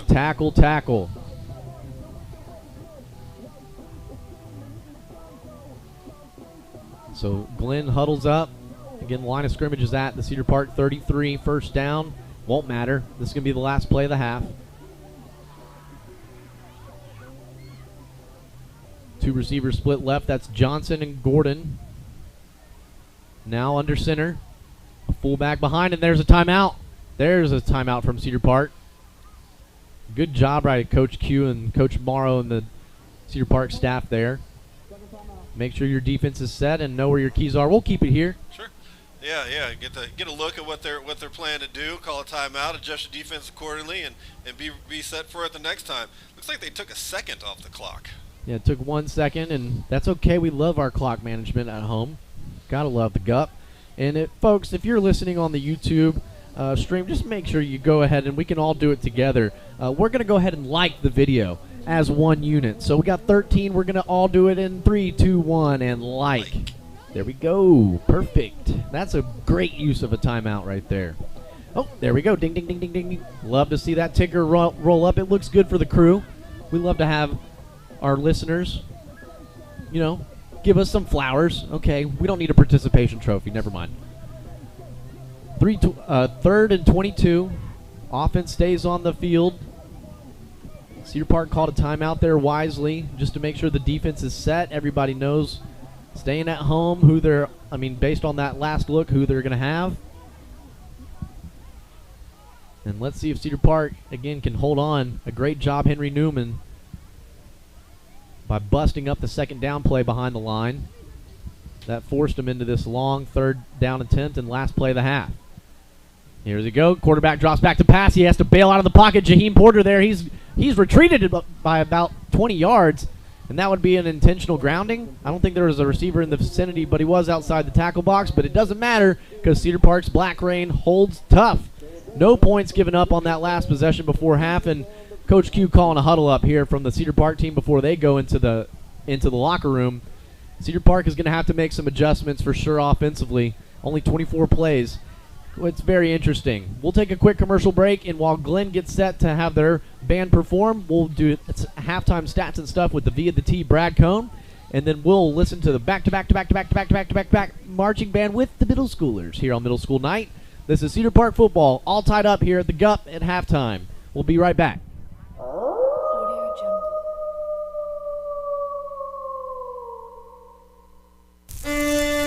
Welcome to Taco Palenque, where the magic happens at this very moment. And especially for you. We know fresh food simply tastes better. That's why we start cooking your meal at the exact moment you place your order. For us, your order is not just another number. It's as unique and special as you are. Enjoy your meal. Taco Palenque, food in real time. High school sports don't just happen. There's a ton of work that goes into every single athletic event. And we have our school's athletic director to thank for a lot of it. Thank you. For scheduling officials, so I can always play the game I love. For ordering quality athletic equipment, so I can stay safe on the field. For mentoring my coaches, so they can be the best role models for me. For coordinating transportation, so I can get focused for the big game. For helping us develop character and learn lessons that will benefit us for the rest of our lives. Thank you to our AD for always creating a positive experience for us. We'll never forget it. From all of us at the NIAAA, thank you to every athletic administrator in Texas for all you do to enrich the lives of your students. It does not go unnoticed. This message presented by the NIAAA, the National Interscholastic Athletic Administrators Association. The Austin American-Statesman is a proud supporter of Timberwolves football. From Friday night lights to buzzer-beating shots, we've got you covered. Our dedicated high school sports team covers all the action in Central Texas. Sign up for our high school sports newsletter and stay informed with the latest news, in-depth analysis, and behind-the-scenes stories. Visit our website at statesman.com or download the Statesman app from the Apple App Store or Google Play today. And welcome back to Cedar Park football here on the halftime stats and stuff with the V of the T Brad Cone. And man, this is not on schedule. It's not. It is for Glenn. We're looking with them before the game. They're averaging 33 points a game. They're on schedule for 28. Game they've got 208 at halftime, so they're pretty much on schedule. Us, hardly. We're averaging over 400 yards and 41 points a game. And we've got 18 plays logged in. So, folks, I was off by 6. They've got 36. They've doubled the number of plays. 11 rushes for 103 yards, and, of course, most of that on one run. Right. So, a very deceptive 9.36 yards per carry. Outside that one run, we're at about 2.8 yards a carry. Cooper through the air. What's going on? 2 for 7 for 39 yards. Total offense, Cedar Park 142, Glenn 208. We look at their four-headed rushing beast, the 3 running backs and their quarterback, and they were pretty much as advertised. They all averaged 7 yards a carry, and the team averages 7 yards a carry. They got 6.4. Wow. I mean, it felt like that too. Yep. So that's pretty much what you'd expect out of them. Again, what you don't expect are these numbers for Cedar Park's offensive people. First of all, why is Trey Hill not playing? Second, Cooper 1 carry, 11 yards. Valoria 2 carries, 8 yards. Yo, what's Graham, up, guys? 7 for Crowd mic. 90 with 68 Crowd of it mic. on one run. I would go talk to them. He does have 2 touchdown runs, thank goodness, 7 and 5 yards each. So through the air, 142 yards are on 2 plays. Yeah, I mean, it was a great job when, again, Cedar Park's offense, we do good when we're running tempo and we're stretching the team deep and using these receivers to get open downfield. This offense is not the traditional setup, you run to set up the pass. We pass to set up the run. Right. And Cedar Park, I feel like we're hitting on all cylinders when we get Cooper into a groove. And that's what we're going to need to do coming out of the second half is get these quick completions, quick stop routes. Just deal the ball quickly so we can get the ball into the hands of our playmakers. And again, the Yak Pack. These guys are electric after the catch and after contact. So would love to see Noah Wallace. And again, we're trying to set up a bunch of these screens. I would like to see them, get away from the screens because we need a pocket for Cooper. We need him to have protection as he's been getting hit tonight. And here's Cooper's productivity in the second quarter was gone, 0 for 4 in the second quarter. Oh, man. So, and I'm not sure what's going on because you can see him back there. Look around. Nobody's open against a defense that gives up 300 yards passing a game. How can they be covering everybody every snap? Well, and something's going wrong. We've only ran 18 plays, and so of those 18, the passing plays that we've ran have pretty much all been screens. They've been the tunnel screens. They've tried to set up screens. We need to attack vertically, keep the offensive line, heck, even keep a sixth or a running back or Jamal Porter in to help block and protect, as they've been sending the house on some blitzes and getting Cooper off his spot, making the pocket collapse, and he's having to run for his life. So let's not get the screens and another ineligible man downfield. Let's keep everybody in. Yeah, that set one up took away about a 20-yard gain. In the pocket that we threw from to Noah Wallace, that was a beautiful pocket. Cooper was able to stand tall and step into that throw, and just beautiful over the shoulder to Wallace. We need to see more of that. Well, we need to see more of what we've seen all year from the offense, and this would be a win. And shout out to the defense though for hanging tough. They got that after we gave up the opening, turnover. Yes. They were able to force another turnover. Did you know that's not only our first lost fumble on the year, that's the first time we've even dropped the ball on the year. Wow. That's amazing. Hey, it's okay. That's an amazing stat. Cooper is well through the air. We were in the pregame. He's only thrown 2 interceptions. They're in the same game, yeah. Against Huntsville in non-district. So Cedar Park, has an opportunity, but that's the thing about playing this type of offense. You're not going to get many possessions with how they eat the clock. Yes. So, each possession matters, each play matters, and getting ahead of schedule on first down, you got to get positive yards. We really only had 4 possessions there, 2 punts and 2 touchdowns, because the first one we fumbled away on the first play. Right. Yeah, not much to talk about, and again, as an offensive player, it makes film a little bit easier tomorrow when you break it down with not many plays, but you need to get better. You need to get more good plays on that film to make it enjoyable. One thing the defense does need to improve on, they've studied the film well enough to kind of have an idea who's getting the ball in this misdirection-happy offense, because many, many times we've had a guy hit their ball carrier 2 yards behind the line and just say, okay, that was fun, I hit you, go ahead and run for 7 now. That's happened 7 or 8 times. Last night in the Thursday night game, the New Orleans Saints, they're leading the NFL in missed tackles and yards after missed tackles. And so, I think the Cedar Park Timberwolves might be giving them a run for their money. But again, we're going for these arm tackles and big hits. We need to wrap up and gator roll those guys and bring them down to the ground. Right. I think they have started to key in. Again, Henry Newman with a great stop on second down that forced them into no points there before half. I think they're getting the offense. They're staying at home. They're following the guards to the play. I think defensively they figured it out. It's offensively you got to put something together and do it quickly. All right. Well, I'll be back over with stats that look a lot better than that. Yes. On the post-game show. That's right. All right. We'll listen into the rest of Rouse and then we'll set up for the Cedar Park back to back, and also the middle schoolers. Oh, that's Glenn. Who did I say? Oh man. It's one of them LISD schools that hasn't beat us. Hey! All right, we'll be right back.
The Glen Band would like to wish good luck to the Cedar Park Band this season. We would also like to give a huge thanks to the parent volunteers who have helped to make our 2024 season a success. We are so grateful for your help. The Glen Band would like to thank their gold sponsor, Flooring Warehouse. Thank you for your support of our students. If you're interested in sponsoring us and having your business announced at our halftime performances, please visit glenband.org and go Grizzlies!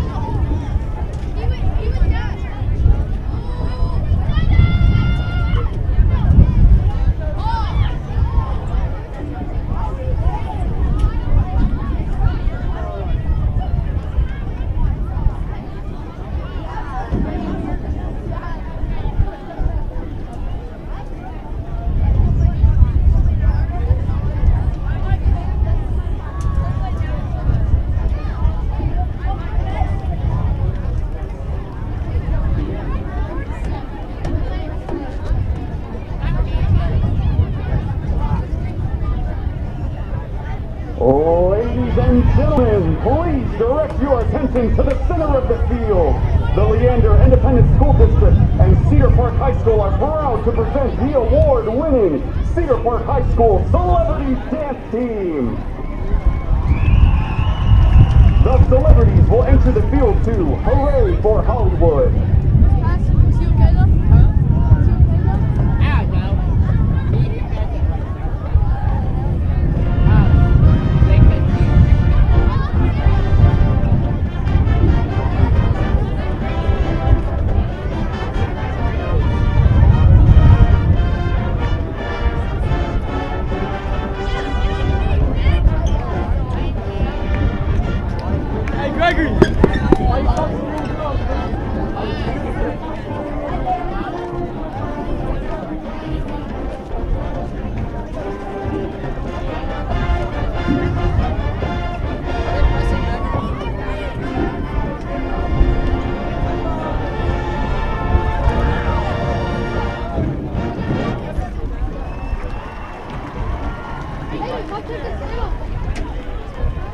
Joining the Celebrities Dance Team on the field tonight for your halftime entertainment are the CPMS Crimson Cadets Dance Team, the CPHS Luminaries Performance Team, and members of the CPHS Dance Department. The cadet spirit leaders are President Olivia Berry, Vice President Alicia Iyer, Secretary Kylie Harris, new member educator Naomi Neer, Assistant Spirit Leader Pepper Mountjoy. The cadet officers are Head Captain Abby Solomon, Dance Team Sergeant Isabel Dupree, Junior Captain Tatiana Rudakova, Cadet Lieutenants are Saya Buzari, Shay Giraz, Lizzie Lambert, and Audrey Reckenberger. The CPHS Luminary Sergeant is Ava Holmes, and the Social Coordinator is Mia Kirk. The Celebrity Social Officers are Aranza Andion, Audrey Andrews, Claire Privla, and Head Social Officer Alyssa Castaneda. The Celebrity Line Officers are Second Lieutenant Paulina Burdick, Second Lieutenant Isla Powell, Junior First Lieutenant Taylor Lambert, and in the center, Celebrities Captain Mia Caldwell. The Celebrity Star of the Week is Alyssa Smith. Now, get ready to enjoy an exciting, high-energy palm routine as these dancers perform to Land of 1,000 Dances.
The celebrities would like to thank the Timberwolves band and staff for their continued support this season and wish the Glen Guardians and Grizzly band the best luck in the rest of their season.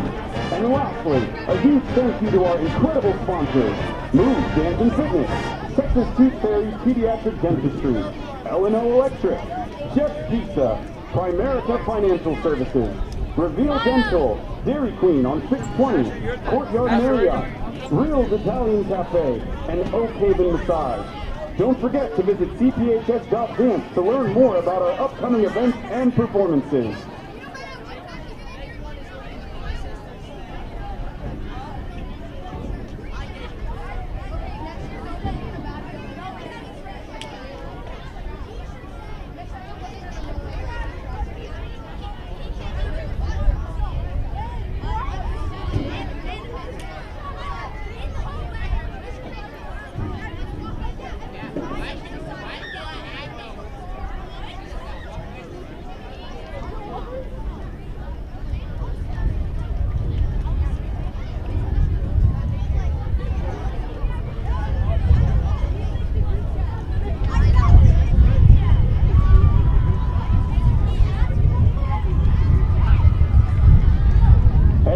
For your halftime enjoyment, the Leander Independent School District and Cedar Park High School are award-winning Cedar Park Middle School Color Guard. The Cedar Park Band and Color Guard would like to thank our platinum sponsors, Milo Aquatics, Taco Palenque, Christian Brothers Automotive Vista Ridge, Southern Landscape, Cairo Fit Wellness Center, United Vision Terminal 59. This evening, the Color Guards will be performing a flag routine to Notion by the Rare Occasions.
Ladies and gentlemen, let's hear it once more for the Cedar Park Middle School Color Guard.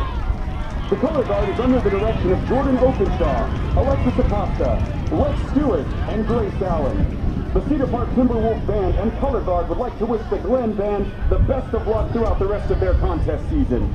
The Timberwolves Band would like to send a thank you to Principal John Sloan, Assistant Principal Jeremy Fry, and the entire Cedar Park High School administration for their continued support of the UIL 5A State Marching Band Champions. Please stay and enjoy a performance from the entire Timberwolves Band after the game. This concludes our halftime entertainment.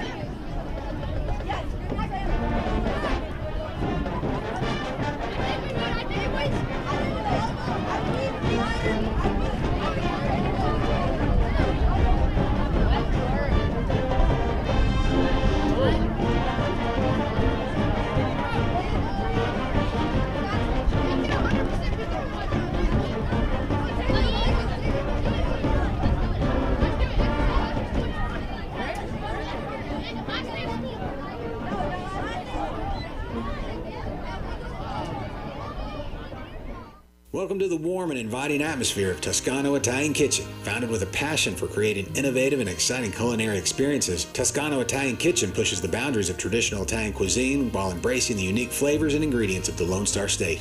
Whether you're joining us for a romantic date night, a family gathering, or a casual dinner with friends, our restaurant combines the rustic charm of Italy with Texas's renowned hospitality and friendliness. Toscano Italian Kitchen is a proud sponsor of Cedar Park High School Athletics. Located at Lakeline and Cypress Creek, we're open on game days with happy hour specials from 4 to 6 p.m.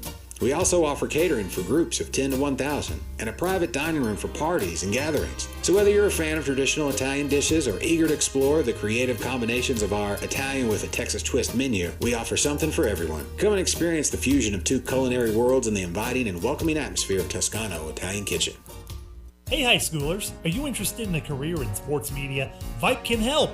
Launched in 2017, our Vype U Ambassador Program is a one-of-a-kind educational scholarship program that offers high school students a chance to gain hands-on experience in the sports media field.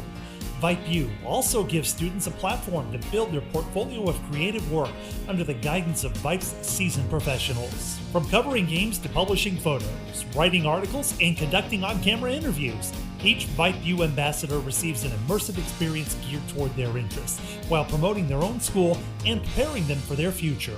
Email info@vypemedia.com to find out more about Vype U today. The Austin American-Statesman is a proud supporter of Timberwolves football. From Friday night lights to buzzer-beating shots, we've got you covered. Our dedicated high school sports team covers.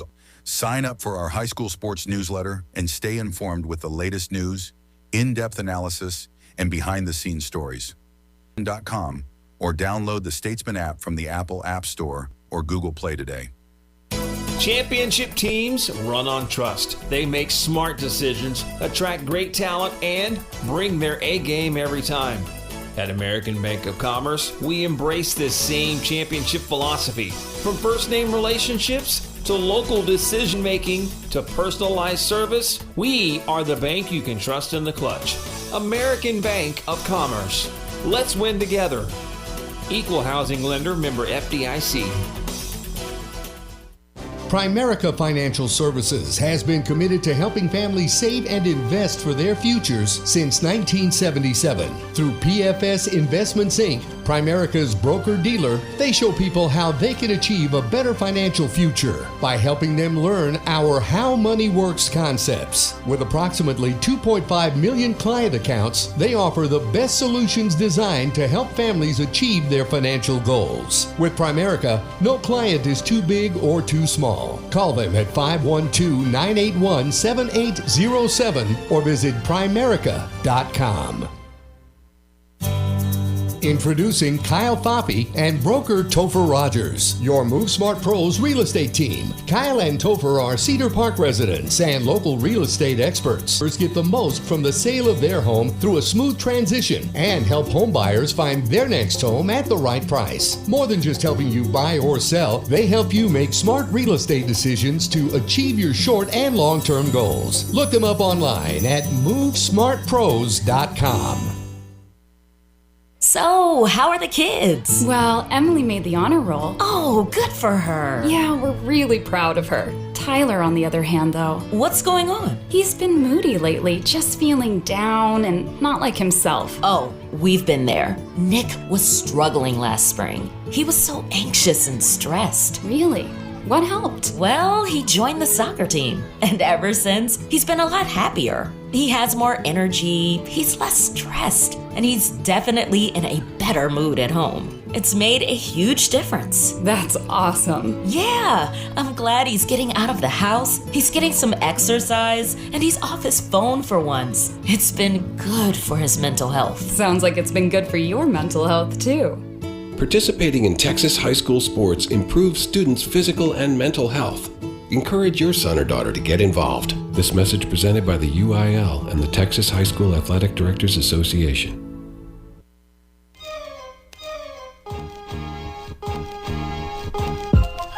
There we go. Welcome back to Cedar Park Football here on the Vype Live Network. The Willard of Oz with Cecil Kokenauer, Rosie Vega giving you the stuff here. And we got a guest up here now joining us in the third quarter, Nathan Boschult. Used to give us the angles here on the broadcast, and excited to have him up here as we need some good juju going into the second half. Again, all tied up here, 14 all, and Glenn is going to be set to receive first. And I called it as 24 plays. I do know how to do math, but it's actually 18 plays that we ran in the first half. So still not very many. Not many at all. And again, that's something that I was thinking about with Brad as we talked through the halftime show, is that the pass plays that we went to, I mean, how many of those were screens?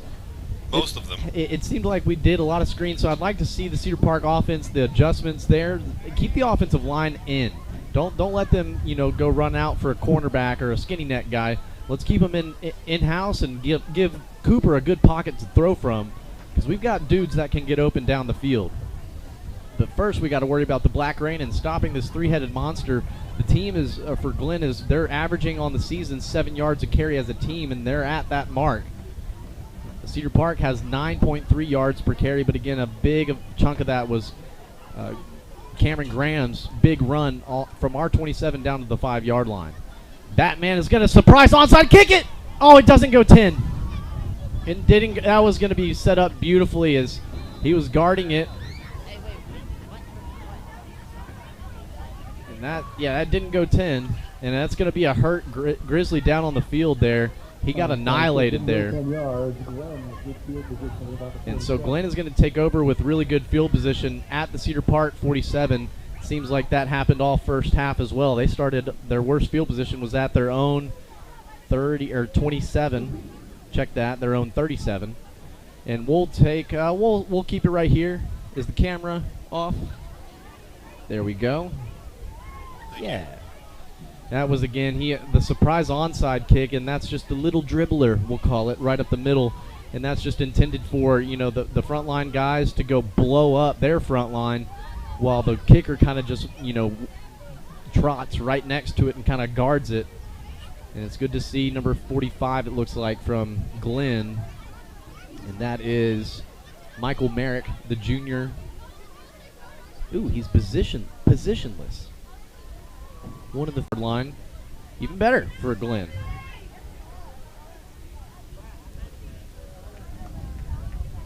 All right, so 1st and 10 in the middle of the field. Some of those scores, Rouse over Chaparral at halftime, 30-0. At halftime, Georgetown over Eastview, 45-7. Lake Belton has a 5-point lead over the Leander Lions. That's an interesting game we'll keep an eye on here the rest of the night. Under center is Dakota. Takes a little bit of time as he's making a read. Looks like on wickets. Man in motion. They give it to the fullback right up the middle.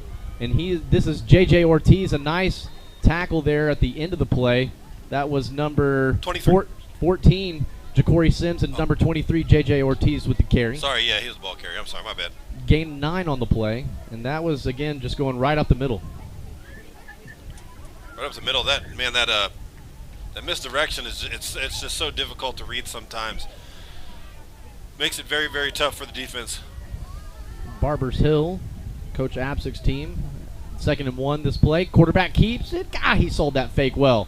And that's, again, oh my goodness, puts a nice, nasty move, and then the quarterback seals it off on Ben Ramos. Number 4, Keaton Gordon, housed that one from 33 yards out. Wow, a quick touchdown here for Glenn right out of the gate, and they got the swinging gate formation on. You got to match up here. Don't give up an easy 2. That could matter here towards the end of the game. They do the platoon switch, so they're going to go for the extra point. But, man, that one was a great sell by the quarterback. And, I mean, he could have given up on the play, but he went and got that sealed off, block on Ben Ramos to get the touchdown there for Keaton Gordon.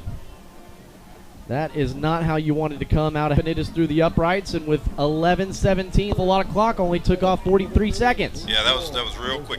What's up with that? We'll take a quick commercial break and be right back with Cedar Park's response. This is Cedar Park football here on the Vype Live Network. Interested in a career in sports media, Vype can help. Launched in 2017, our Vype U Ambassador Program is a one-of-a-kind educational scholarship program that offers high school students a chance to gain hands-on experience in the sports media field.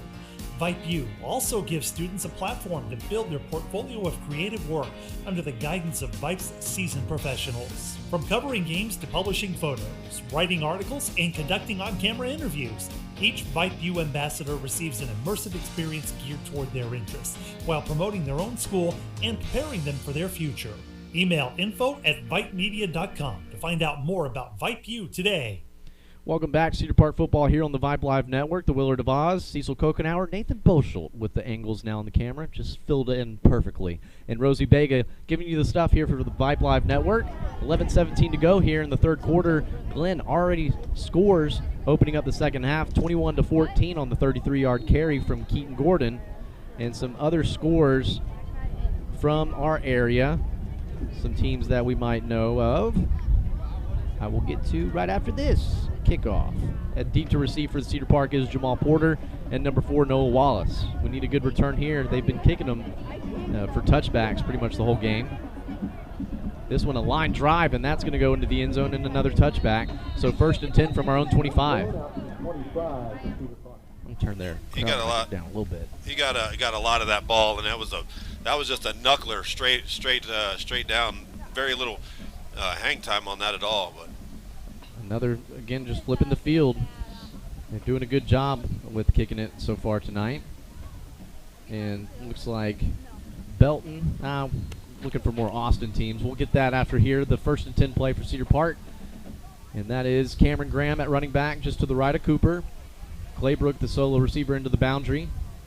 Graham gets the call on the run to the left side, and a great job by Glenn bottling this up. Cameron Graham refusing to go down, but forward progress. They have it marked back at the line of scrimmage. Lucky to get that. Yeah, definitely lucky. And again, it's not much, they've been running this kind of same offensive run play in between the tackles. We got to find different ways to get playmakers involved. 2nd and 10, 10:52 and ticking in the third quarter, trailing by 7. Jonah Johnson's the slot receiver here on the right side. Cooper, play action. Actually, Cameron Graham does keep it, and he gets slammed to the ground there by a couple of Grizzlies there, number 6 and also number 44 off the bottom of that pile. And that's a 3rd and 10, again, just behind schedule on 1st and 2nd down. Yeah, that's tough. Just ran into a brick wall right there up the middle. So far, Cedar Park 0 for 4 on 3rd downs. We need a big one here. Play action. Cooper retreating. He's going to launch one deep. And Claybrook comes back to the football. Great job. Great awareness from Cooper. I guess we're calling that a back shoulder throw pretty much. It was. It was a little underthrown right there, but Cooper was under severe pressure right there and had to give that away. That's going to be a defensive pass interference because as the wide receiver came back to catch the ball, he kind of tugged on him a bit. It was a good job and a heads-up play, and I think that's honestly sometimes the best play in the playbook. Yeah, we'll decline that one and take the yards. So a good pitch and catch there, and again, it looked like it was, maybe underthrown. I think that was on purpose, just because the coverage was over the top. A good heads-up play for Claybrook to keep his eyes on the football to come back and grab that, a crucial 3rd down pickup. 1st and 10, man in motion is Porter.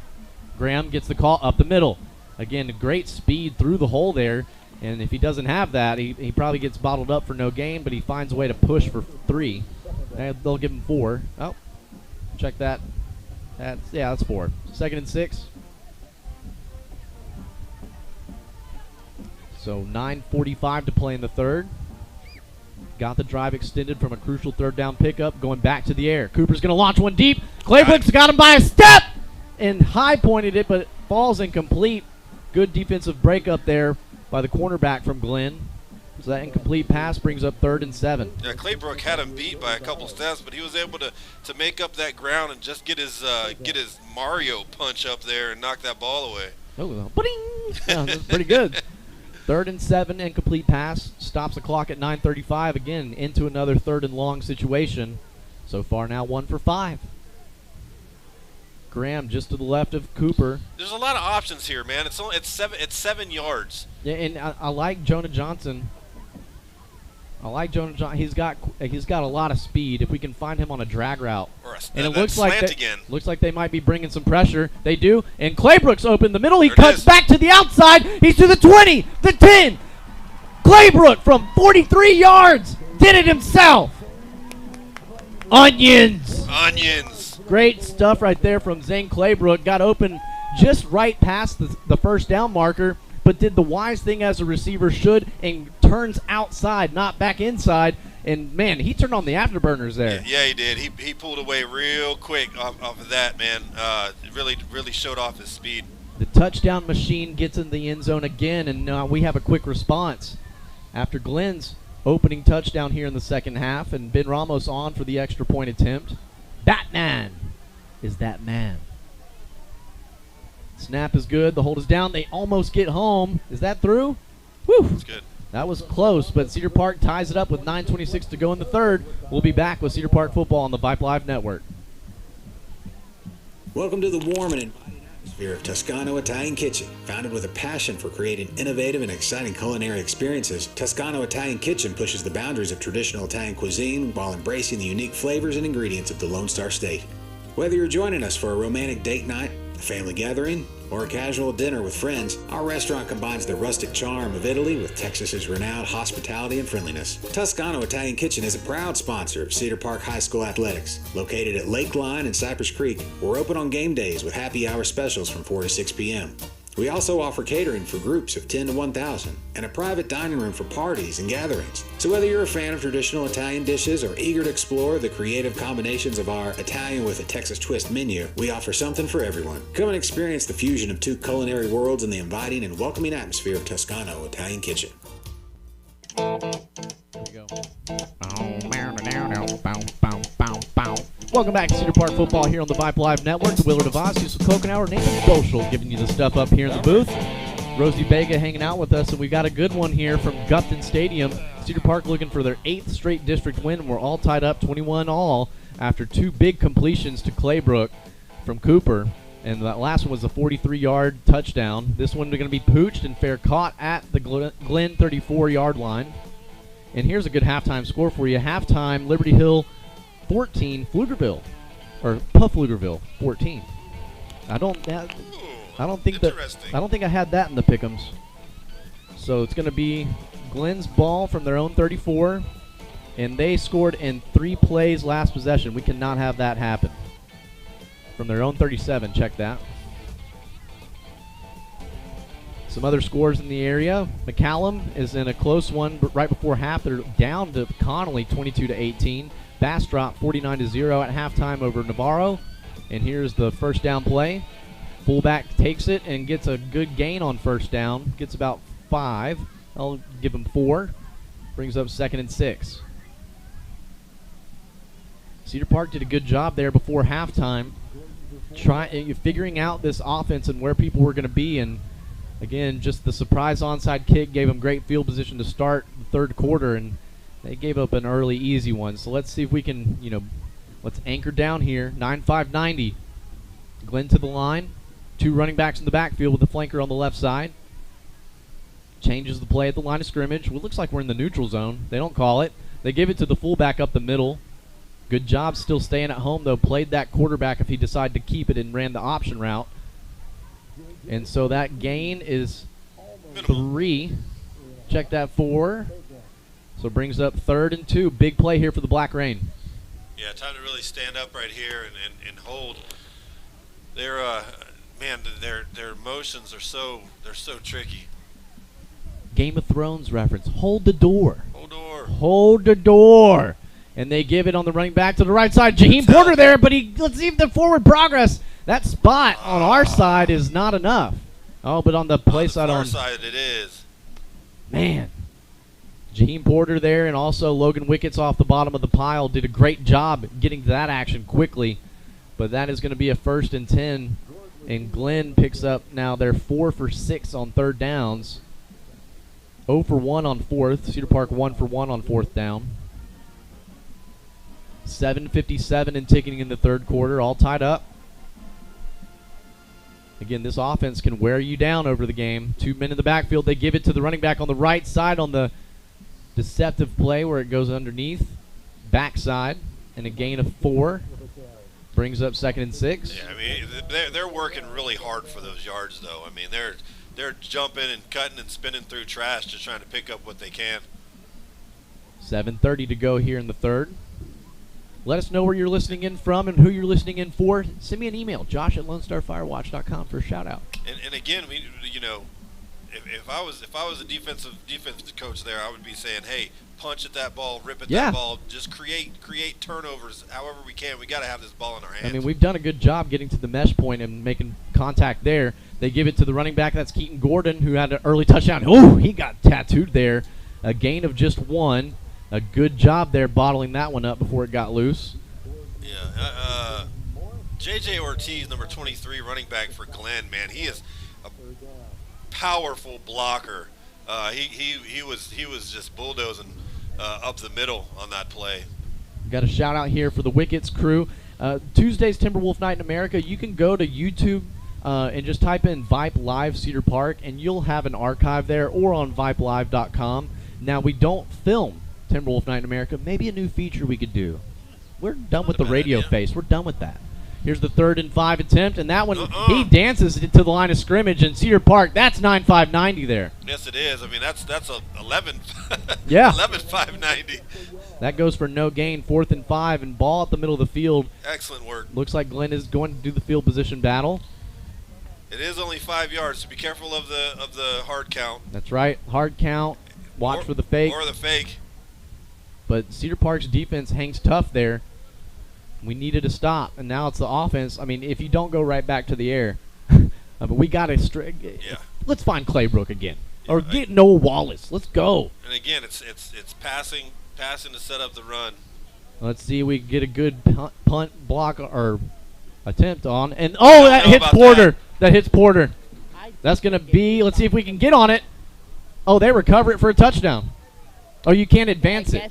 You can't advance. Actually, I don't forgive you. I checked my.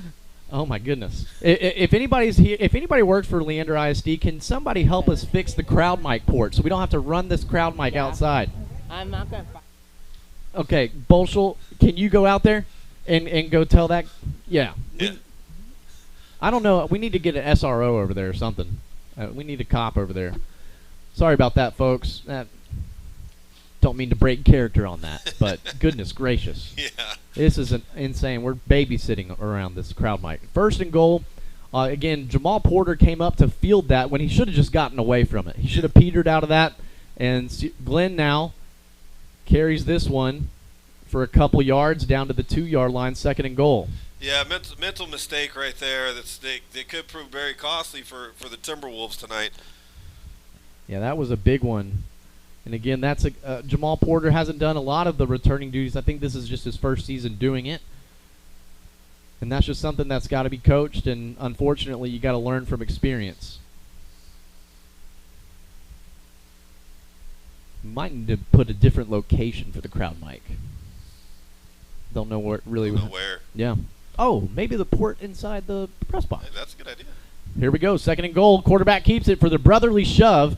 I don't think he got there. He's short. He's down to the 1-yard line. So it brings up 3rd and goal from the 1. A lot of clock being eaten up now with this kind of second life possession here. Thank you, Bolschel. And 3rd and goal from the 1. 4:30 to play here in the first half. Or excuse me, 3rd quarter. Lord have mercy. So again, Timberwolf Night in America, make sure you tune in, and you can find the archives on VypeLive.com or on YouTube, Vype Live Cedar Park. We got the quarterbacks and the tight ends coming next week. Should be a good one. It'll be a great one if we can find a way to get the dub out of this one. Quickly to the line. A fullback in the backfield, a flanker on the left side, and tight ends on either side. That's a false start. There it is. Man, that's the 3rd or 4th. Yeah. You're right, Cecil, and doing the Liberty Hill game, a delay of game. Didn't get to the line of scrimmage, and that's a huge penalty. At Cedar Park now, that gives you some rejuvenation of life here now from 3rd and goal from the 1, now at the 6. Yeah, and it all squeezes right here in this tight space. You only got 15 yards with 22 people in it, so it makes it a bit harder down here. You got to keep contained here, though. Force everything inside. Don't let anybody outside you, and especially if they try to pass it. Do not let something open in the flats or on the sideline. To the line they go. 2 men in the backfield. They give it to the running back. He tries to run it left. He's reversing field. He retreats some ground. It's going to be a foot race to the pylon. Oh, a big hit and touchdown. Touchdown, Glenn Keaton Gordon. He ran that thing about, as far as it could go into the line of scrimmage on the left side, and then did a Reggie Bush all the way to the far pylon, and a boomstick was laid by Cedar Park there as he went for the pylon, but he got across the goal line. Yeah, he took a shot too at the end, and just speedy to be able to turn around and take that the opposite direction and just get it to the pylon. on for the extra point attempt, and that is good. The Grizzlies take a 28-21 lead with 3 minutes and 33 seconds to go in the third quarter. Oh, 3-3-3-3. It's a lot of threes. We'll take a quick commercial break. We'll be right back with more Cedar Park football on the Vype Live Network. Campus? Vype Campus brings our popular citywide media days right to your doorstep.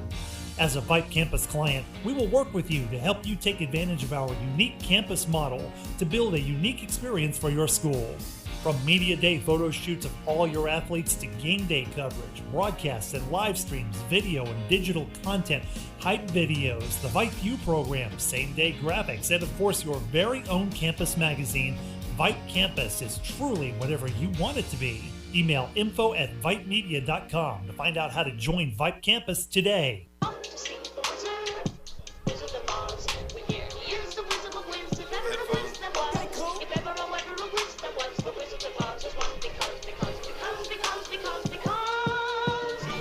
And welcome back to Cedar Park football here on the Vype Live Network. The Willard of Oz, Cecil Kokenauer, Nathan Boschel giving you the stuff here. The best bomber crew you've ever seen. 3:33 to go here in the third quarter, and Glenn takes a 28-21 lead, and it was off with the Jamal Porter muffed punt. Again, that couldn't have happened at a worse time. And back deep to receive is Jamal and number 4, Noah Wallace. Again, they kicked the line drive last time for a touchback.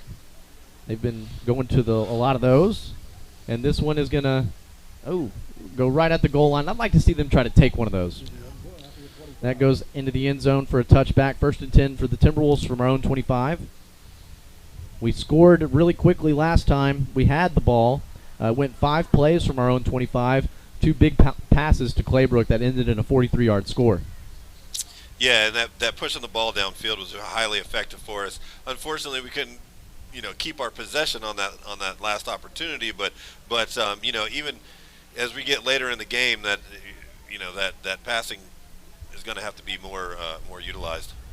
And we're going to have to. The clock's not going to be on our side. Yeah, minimal possessions the rest of the way. As Cooper now bunch formation into the boundary. He's going to drop back. He makes a man miss, puts a little shimmy on him, retreats, and tries to fire one over, intended for Noah Wallace, and falls incomplete. Again, just nothing, setting up, and only had one option to go with, running away from that trip side. Yeah, for sure. And he was under duress over there, and smart move to get rid of it and not take the grounding and live to fight another day. 2nd and 10 off the incomplete pass. Graham in the backfield with Cooper to his left, twins to either side. Cooper drops back to pass, keeps everybody in, and they're going to fire one to Claybrook, and he sells out for it just a little bit too far. Put a little bit too much on that one. Incomplete, now 3rd and 10. And Claybrook a little slow to get up after that one. Yeah, that's a tough one, man. Just let him a little bit too much. He was right there. Looked like he got an outstretched fingertip on it, but I love the way they're pushing it downfield now and really testing these defensive backs. And it's going to hit. 3rd and 10, we could use it right here. Cooper drops back. Here's some pressure. He escapes out to his left. He's going to be able to maybe make a go for this one on his feet, and he plows his way in. That's a 12-yard carry and a crucial 3rd down pickup. Yeah, and that was a really smart decision, just deciding to pull it in and run it himself. We already know that he's a good runner, and great job picking up that 1st down. Cedar Park now 3 for 8 on 3rd. Cameron Graham gets the call up the middle and gets upended by the linebacker there. Only had one person that could have tackled him, and he did. But a gain of 3 brings up 2nd and 7. 3 minutes to go here in the 3rd. Again, our offense is going to be able to strike quickly. We've got an offense that can do it. Porter H-back on the left side. Jonah Johnson's the slot on the right. Graham gets the call. He runs it really hard into the line and fighting forward for as many yards as he can. Again, that should have probably gone for nothing, but he gets 3. 2, check that. It'll bring up 3rd and 4. Another 3rd down opportunity. Give me more of that slant. That's worked twice tonight. Yeah. Cameron Graham is now the receiver split right outside. Empty formation as Porter now in motion from right to left. They're throwing the screen to Claybrook. Nice snag by Claybrook. He gets upfield, makes a man miss. Whoop! Comes back into the middle of the field. Let's see if he gets his jersey tackle there by the Grizzlies. Man, what a pickup of 10, 20, about 20 yards from Claybrook there on the 3rd and 4 screen. Oh man, if he could just get away from that that jersey hold right there, he would have been gone. We need to get those rip-away, tear-away jerseys. I know. First and 10, Cooper quickly to the line. Here's some pressure. He's got to step up. He does avoid it. He's going to fire one to the zone. Let's see if he's got him. Got him! Noah Wallace from 35. Stop hitting me. God, you. God.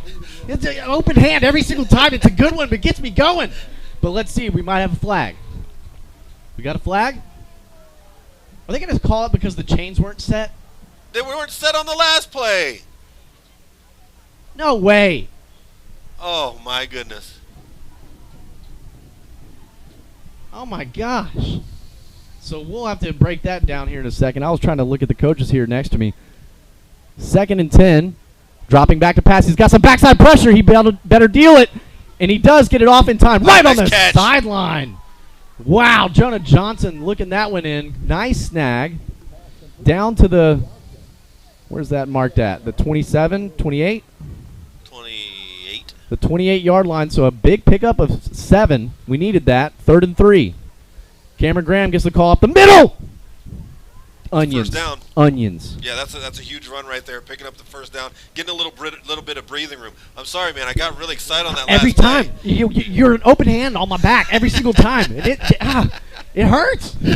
Here's the first down play. Cooper's looking towards the zone. He's going to fire one.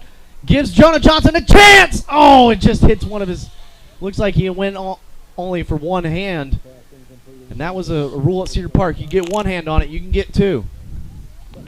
So that falls incomplete. Brings up 2nd and 10. Clock stops at 1:26. It's a long, now 9 plays. Again, we only had 18 offensive plays in the first half.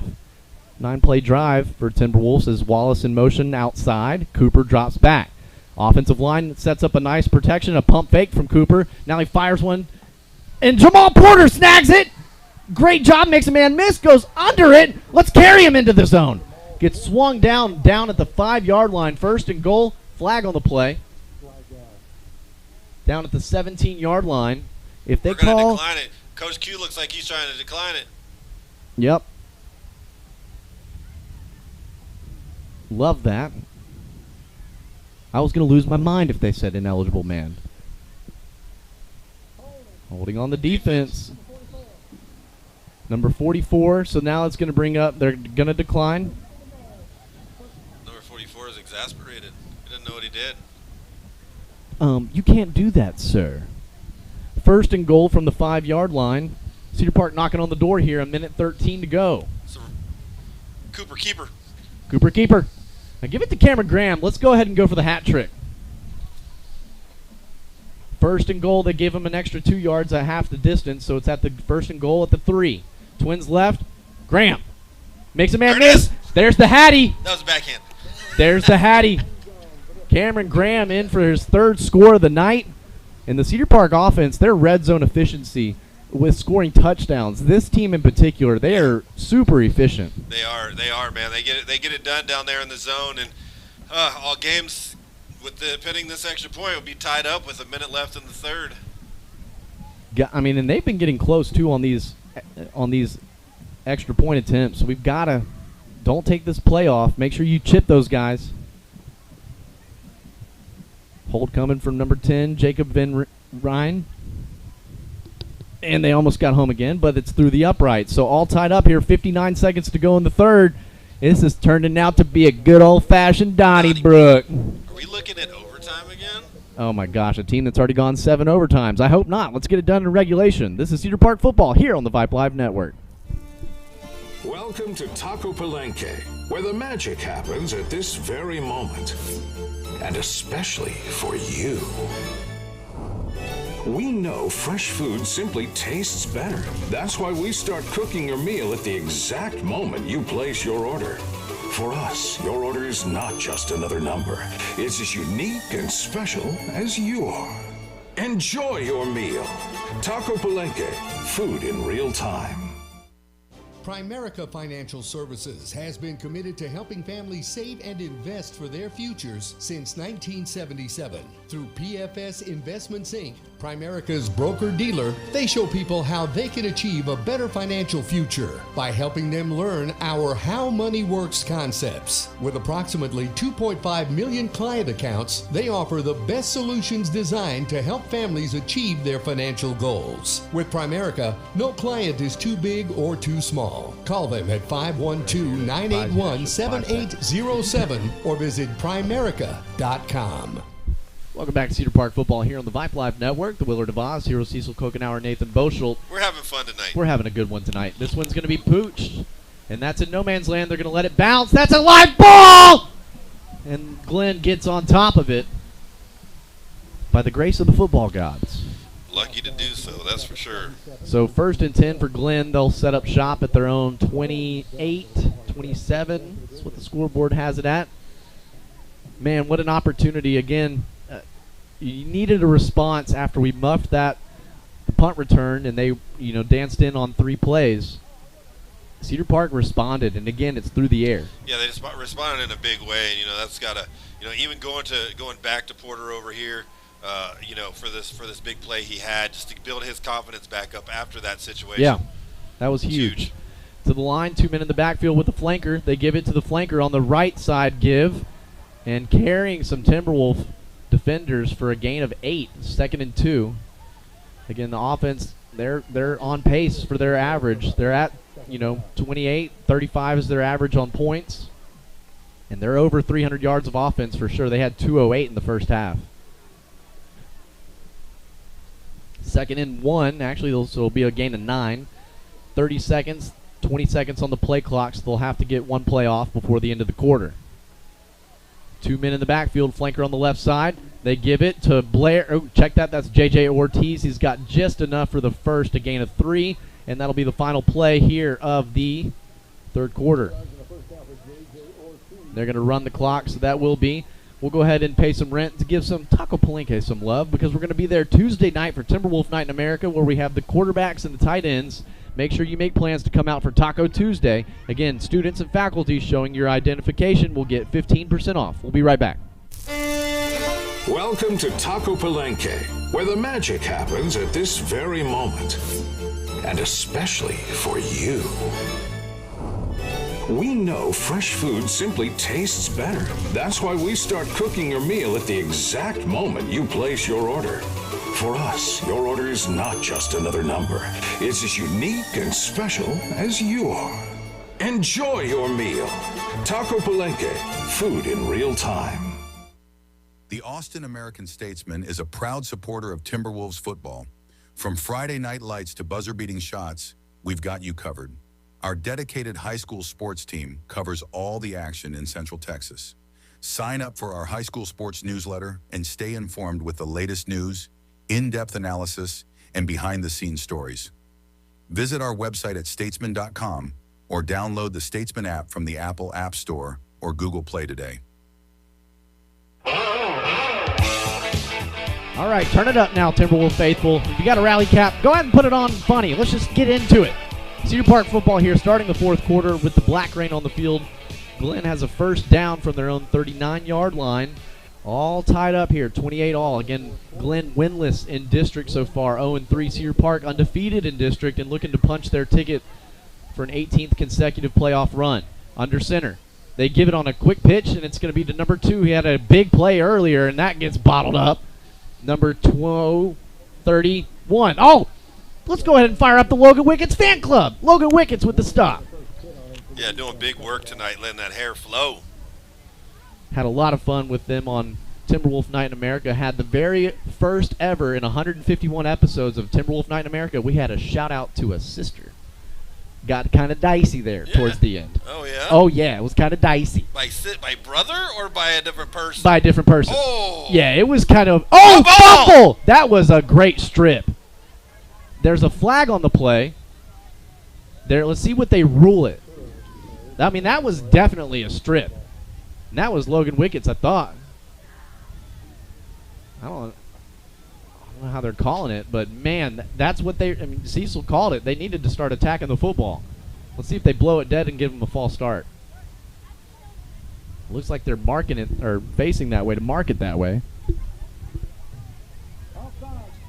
Ow! Number 89, sir. I think that was 99. Brooks Buffard. So that'll bring up 2nd and 2. So the play should have been dead instead of letting it go on and giving us false hope that we got the ball. 2nd and 2 from our Glenn 47, 11, 15, and taking in the ball game. Not many possessions left. Oh! They do a great job, and that was Jimmy Aluko, number 46, got through the line, and then who else cleaned it up? Man, there's a ton of people coming up out of there. My eye was on Aluko, man, and that was he just blew that thing up. Yeah, he went completely untouched and did a great job of blowing it up. It looked like number 45 was also there, Henry Newman, the senior defensive lineman. 3rd and 3. A big 3rd down here for the Black Rain. Let's go. A good shift right there. And they go opposite side of that shift. And J.J. Ortiz, I don't know where that spot is. That looks short. Far side's on the that looks short. Cedar Park refs is what Glenn's calling it next to us. And I don't disagree. They've got there's been I think it's been a pretty even officiating. Ooh, yeah, that was it's 4th and inches. Yep. Nose of the football. So you might think brotherly shove or the tush push. Under center. And they give it. Oh, quarterback keeps it, and he's got enough for the first. So it'll be 1st and 10. Glenn, let's see if they attack the football, though, create a turnover. Yeah, chains moving. That's a tough one, man. Just came off that right-hand side and got a good push. The offensive line got a good push, and he was able to follow his blockers, pick up 4, minimal gain, but it's enough for a first down. And that was 4th down? Yeah, 4th down. So they're now 1 for 2 on 4th down. On 3rd downs, we're catching them now. They're only 4 for 8. Cedar Park is 4 for 10. That's 40%. Yeah. It is. Under center is Dakota. And he gives it to number 2. He breaks the tackle. He gets stopped there by Batman. Stands him up, but again, he's not doing that before he gets 8 yards. 2nd and 2. Clock at 9 minutes and 10 seconds to go in the game. Cedar Park, I mean, just looking at this clock and the clock management, you're hoping to get 2, maybe 3 more possessions, and they got to be touchdowns. And again, offensively, they've figured it out. Go to the air. Keep those offensive linemen in. Create a pocket for Cooper to actually throw from instead of having to retreat, throw off his back foot. 3 men in the backfield. They give it to Keaton Gordon. He bounces it outside, cuts upfield, gets enough for the first. 1st and 10, Grizzlies down to the Cedar Park 35. Tick, tick, tick, tick, tick, tick, tick, tick, tick, tick, tick. Clock is still rolling. 8:40 to go. This one is coming down to the wire in a true Donnybrook. Yeah, it is. And there, Glenn's trying to be spoiler right here and take away that claim to the playoffs from Cedar Park now. And anytime anybody comes in here, they're going to give you your best shot. That's what happens when you create a big target like this. Ooh, I lost the ball. It got swallowed up right at the middle. Just back to the line of scrimmage. That was a lot of razzle-dazzle. It was. The fakes and the completing of the fakes and carrying the fakes out, 5-10 yards away from where the actual play goes, man, it's super deceiving. Let's just say if I was on the defense, I would have probably given up some big plays already. 2nd and 10, goes for no gain. Clock rolling now under 8 minutes. Stay at home. Don't give up the big play. Quick pitch to the left. Keaton Gordon got some lead blockers. He gets upfield, and he gets another 8 yards again. It's tackled in bounds. I have a hard time believing that they got set on that play. Oh, he's slow to get up, though. Don't like to see that, but he's definitely their home run hitter. Luco checking in for number 57, and that is Jackson Marin. So it's going to be 3rd and 2. Big 3rd down play here. Black Rain has been doing a good job on 3rd down here in the second half. Let's go ahead and have it happen again. Under center. They give it. That's blown up in the backfield. Number 99, or excuse me, let me see that number, sir. 99. Number 99, Brooks Buffard blows that up for a loss. Yeah, man, got low, just came slicing into the backfield. That was a loss of 3. Yeah, that's a huge play. Wow. And they used a timeout. Official timeout. I think it was an injured player, but he ended up getting up under his own power. Defense needs to come talk to Coach Morrow. You get a free opportunity to talk to Coach here, and you might want to take it here with a 4th and 5. Defense is going to stay out there. See, now if I'm Batman, just go next to their huddle. Yeah, just go mosey around over there. Yeah. See if you can get the full 1-1 on the 4th down. Under 7 minutes to go here. 4th and 5, offense on the field. Stay at home. And don't wait for things. I mean, just how we've been getting in the backfield. Aluko, Buffard, we need that here. Yeah, they're out of sorts. Yep. They had to call a timeout. We'll take it with them. 6:41 to go. A big 4th and 5 here. That'll probably have a big say in the final of this game. Cedar Park football here on the Vype Live Network. What does the 50th anniversary of Title IX mean? It means I'm valued. I'm empowered. I can do anything. It means I'll pave the way for every girl who plays high school sports in the future.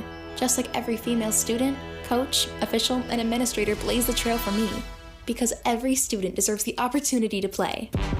Encourage girls you know to participate in Texas high school sports. This message presented by the UIL and the Texas High School Athletic Directors Association. Championship teams run on trust. They make smart decisions, attract great talent, and bring their A game every time. At American Bank of Commerce, we embrace this same championship philosophy. From first name relationships to local decision making to personalized service, we are the bank you can trust in the clutch. American Bank of Commerce. Let's win together. Equal housing lender, member FDIC. Welcome back, Cedar Park football. Big 4th and 5, and I love it. The Black Rain gets on the field. They're pumping up the crowd. We got the home crowd. 4th and 5, under center. That's a false start. Now it's going to be 4th and 10. Back them up 5, and that completely changes this offense. Now, granted, they're doing a great job still with running the ball.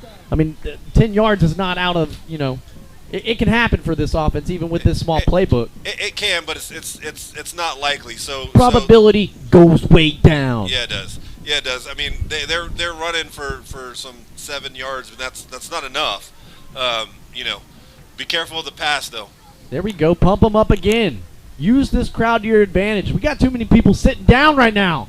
I hope you're standing up at home. 4th and 10, under center.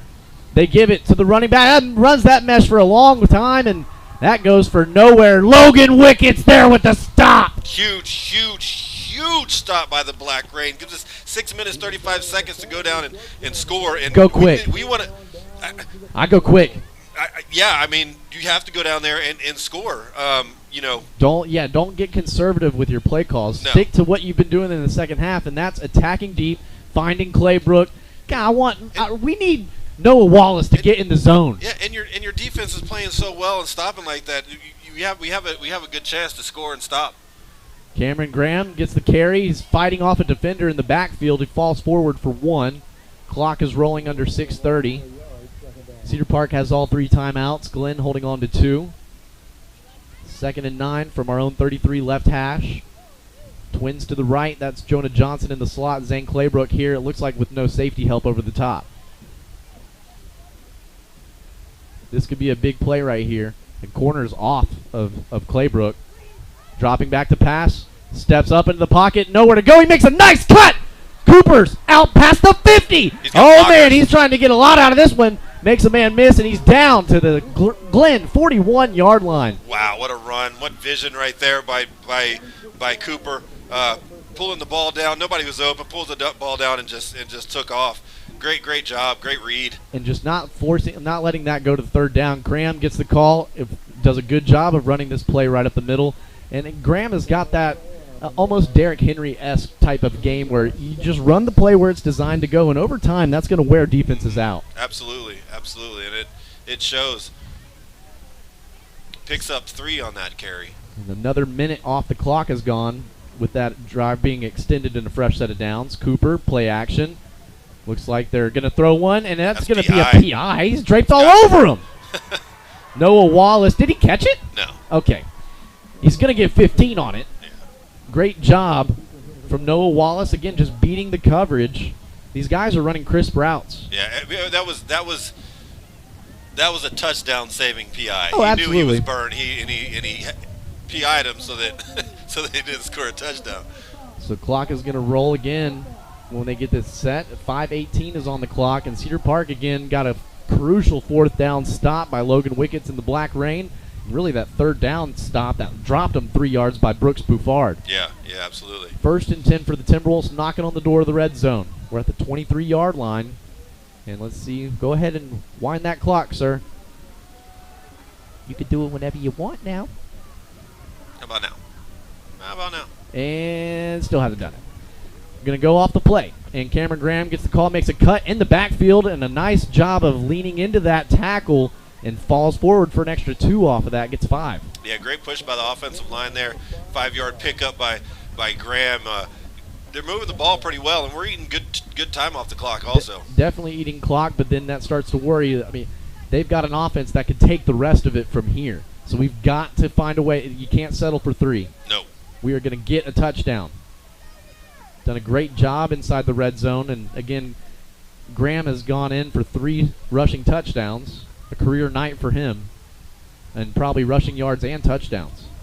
Cooper sends a man in motion. That's Wallace. Here, they're bringing the house. You got to find someone. He steps up into the pocket. He's got an open lane up the middle. He's out to the 10. Cuts to the 5. He gets upended to the 5-yard line. 1st and goal, Timberwolves. Roll the clock. Onions! Love it. DB Cooper is just on fire right now with his legs and really taking the contact to the defender with a big shot down there at the 5-yard line. Looks like we've got some personnel change. Number 80 coming in for the Timberwolves, and that's Brendan Baker, the junior tight end, and number 11, Christopher Rodriguez, the senior tight end. So a double tight formation. Cameron Graham. Can he get in for 4? 1st and goal from the 5. He gets the call. He does a good job pushing his way to the zone for the 4th time tonight. Cameron Graham. Cedar Park gets the touchdown with 3:51 to go in the game. Injured Grizzly down on the field, and he's not he's not moving that much, folks. Hate to see that, but love that Cameron Graham. He got double team tackled at the 3-yard line and got some help from an offensive lineman with that push. Got in the zone. Yeah, great stuff there. 4 on the night for him. What a wonderful evening for him to have, and a great job by the offensive line to push there, and just Cameron keeping his legs churning, pushing for that zone. That was a gritty drive by Cedar Park to take that down there and score. Leaves Glenn 3:51 on the clock to work with. We'll take a commercial break while they tend to the injured Grizzly. This is Cedar Park football here on the Vype Live Network. Welcome to Taco Palenque, where the magic happens at this very moment. And especially for you. We know fresh food simply tastes better. That's why we start cooking your meal at the exact moment you place your order. For us, your order is not just another number. It's as unique and special as you are. Enjoy your meal. Taco Palenque, food in real time. Welcome back to Cedar Park football there we on the go. Vype Live Network. Oh, I like Susan that. Hogenauer, Josh Willard, and we're about to kick an extra point. Batman on for the extra point attempt. This would make it a 7-point lead. Oh, he fumbled the snap! And he gets tackled from behind. 6-point lead. That's not good. It's not good. It's not good.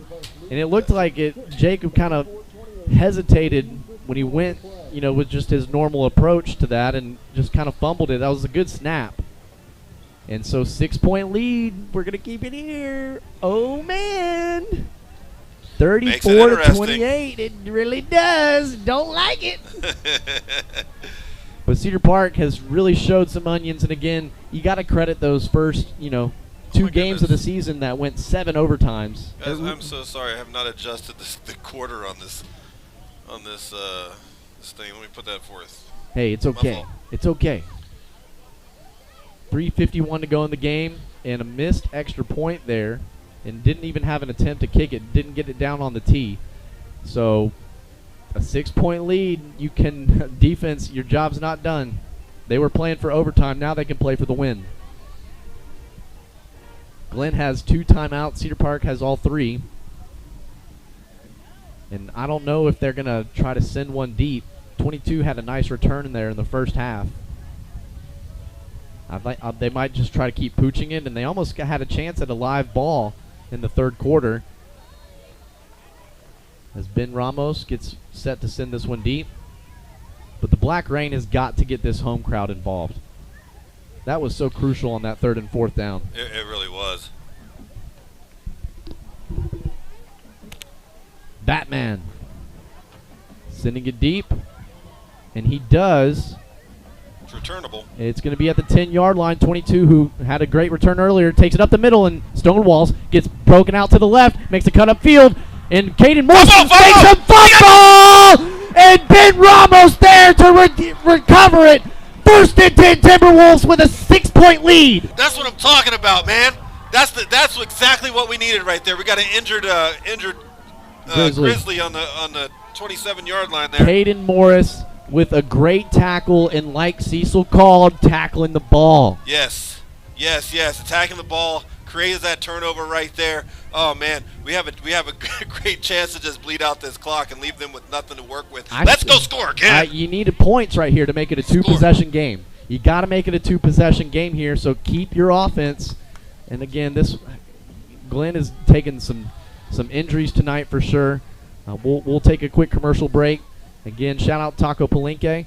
We'll be there Timberwolf Night in America Tuesday night. This is Cedar Park football here on the Vype Live Network. Welcome to Taco Palenque, where the magic happens at this very moment. And especially for you. We know fresh food simply tastes better. That's why we start cooking your meal at the exact moment you place your order. For us, your order is not just another number. It's as unique and special as you are. Enjoy your meal. Taco Palenque, food in real time. Championship teams run on trust. They make smart decisions, attract great talent, and bring their A game every time. At American Bank of Commerce, we embrace this same championship philosophy. From first name relationships to local decision making to personalized service, we are the bank you can trust in the clutch. American Bank of Commerce. Let's win together. Equal housing lender, member FDIC.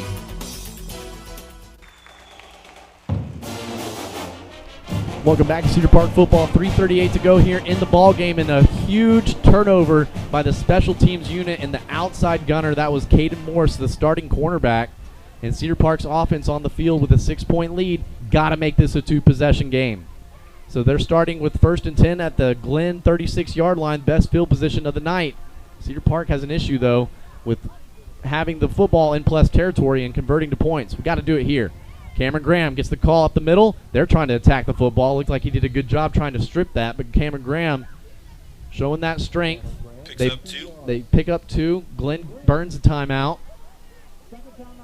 So they're going to try to stop him on this set of downs right here. And that's what they need to do, because field goal range, I mean, a first down marker is at the 30 or 26-yard line.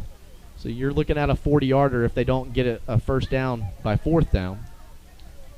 You can follow that, right? Okay, perfect.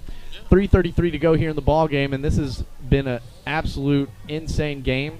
Again, this is a district where you can't overlook any of your competition, and again, this offense is just not something that you plan for. You don't see this a lot.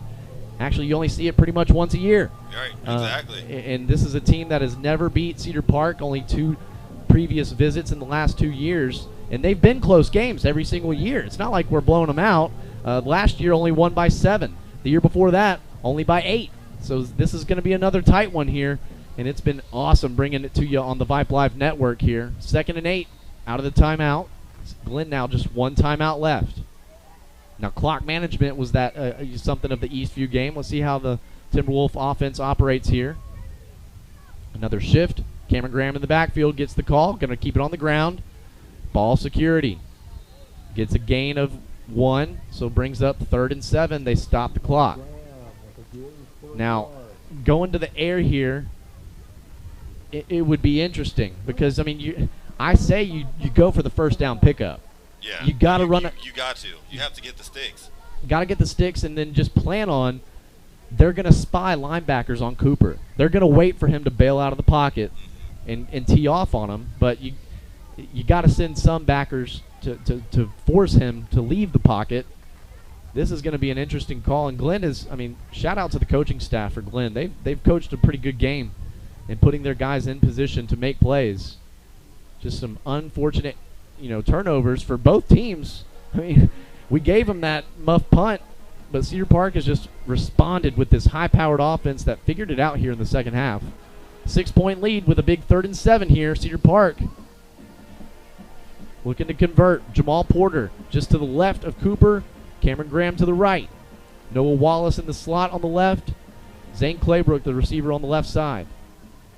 Cooper takes the snap. They're going to run the play action. He's got to deal it. He gets sacked. Oh, no. He gets sacked way behind the line. He's got to deal that. Yeah, you got to get rid of that. You can't take that sack there. Now we're at 4th and super long, 17. And you got to go for it. Run this clock all the way down. Call a timeout. Run it all the way down. You need to take as many seconds off this clock as you can. But, man, yeah, you're out of field goal territory. This would be a 60-yarder. There's no need to rush this play, boys. Are they going to quick kick it? They're going to try to down him deep. Hard count. Backs up 2. Let's see if they don't send anybody deep. Oh, that's a pretty good punt. Don't let it bounce. Claybrook caught it on the 11. I might let that bounce and try to get to the goal line and make a wall. He had enough. No. That's on the 13, man. They give him a yard right there. What happened to the Cedar Park refs? They did not get the memo? 1st and 10, and that's going to be an interesting call right there. Dealing it to Glenn. I would like to see the offense try to make a play there. Yeah. Coach is leaning on his defense though, man. They've been playing great, very well. So it's not necessarily a bad thing considering they got to go 86 yards. Right. Two Quick minutes math. and 43 seconds to do it. Quick math right there, boys. I still got it. Ball on the right hash. Rolling to his left. They're going to the passing play. Henry Newman almost got home. Quarterback decides to tuck and run. He gets out of bounds. Stops the clock. Glenn has no timeouts. Looks like you picked up about 7 there. No, they only give him 6. And so it'll bring up 2nd and 3. I didn't want to correct you. Thank you. I'm sorry. You can. Brad Cohn did, the V of the T on the PA. Yeah.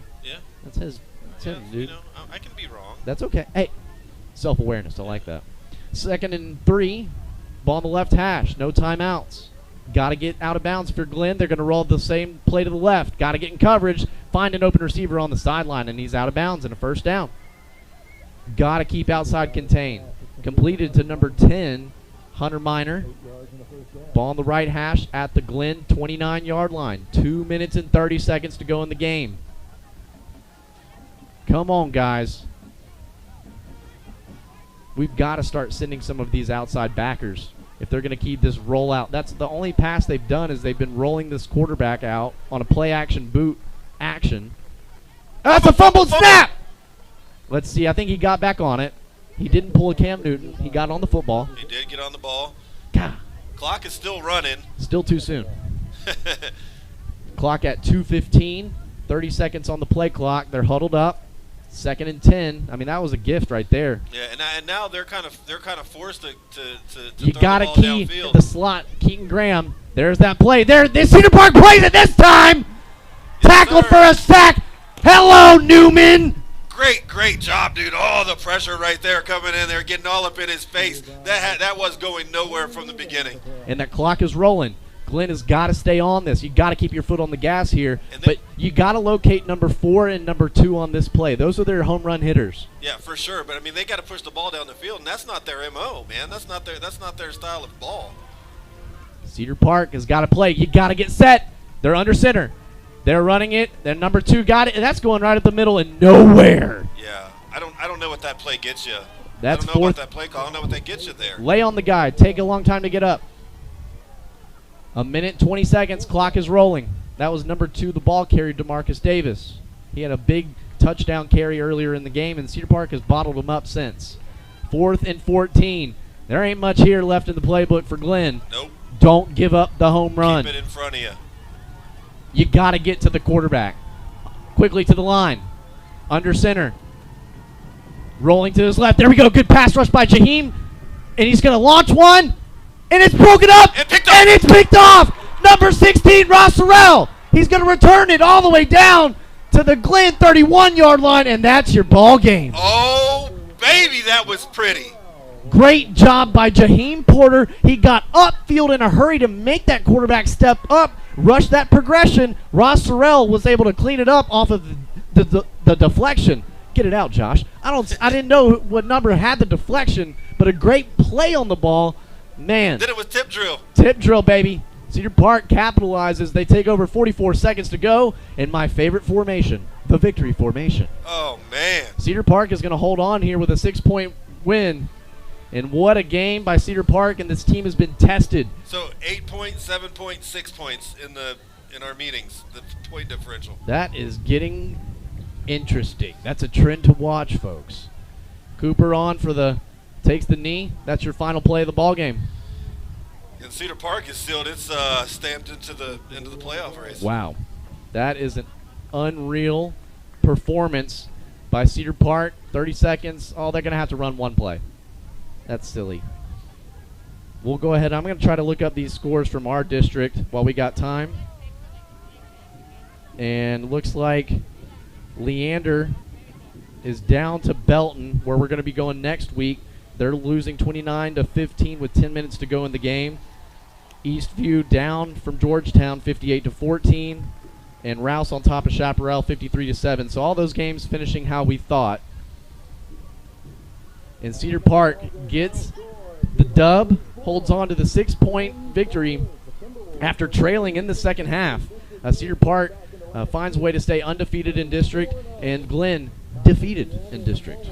We'll take an extended break while we get Brad Cohn, the Via the T, over for the post-game stats and stuff, and we'll be back with the post-game. Again, a great one here at Gupton Stadium. Cedar Park football here on the Vype Live Network. The Austin American-Statesman is a proud supporter of Timberwolves football. From Friday night lights to buzzer-beating shots, we've got you covered. Our dedicated high school sports team covers all the action in Central Texas. Sign up for our high school sports newsletter and stay informed with the latest news, in-depth analysis, and behind-the-scenes stories. Visit our website at statesman.com or download the Statesman app from the Apple App Store or Google Play today.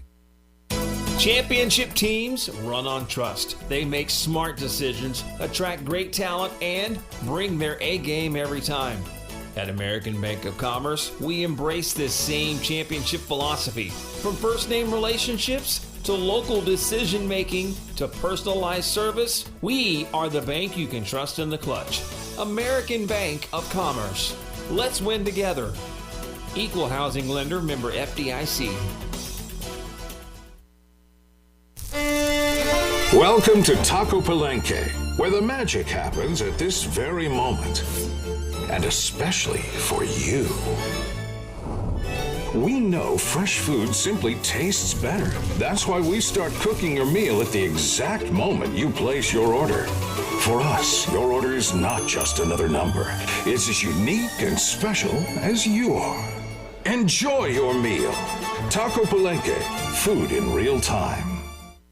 Primerica Financial Services has been committed to helping families save and invest for their futures since 1977. Through PFS Investments Inc., Primerica's broker-dealer, they show people how they can achieve a better financial future by helping them learn our How Money Works concepts. With approximately 2.5 million client accounts, they offer the best solutions designed to help families achieve their financial goals. With Primerica, no client is too big or too small. Call them at 512-981-7807 or visit Primerica.com.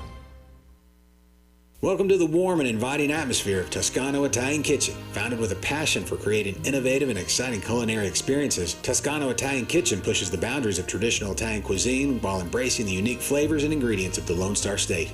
Whether you're joining us for a romantic date night, a family gathering, or a casual dinner with friends, our restaurant combines the rustic charm of Italy with Texas's renowned hospitality and friendliness. Toscano Italian Kitchen is a proud sponsor of Cedar Park High School Athletics. Located at Lake Line and Cypress Creek, we're open on game days with happy hour specials from 4 to 6 p.m.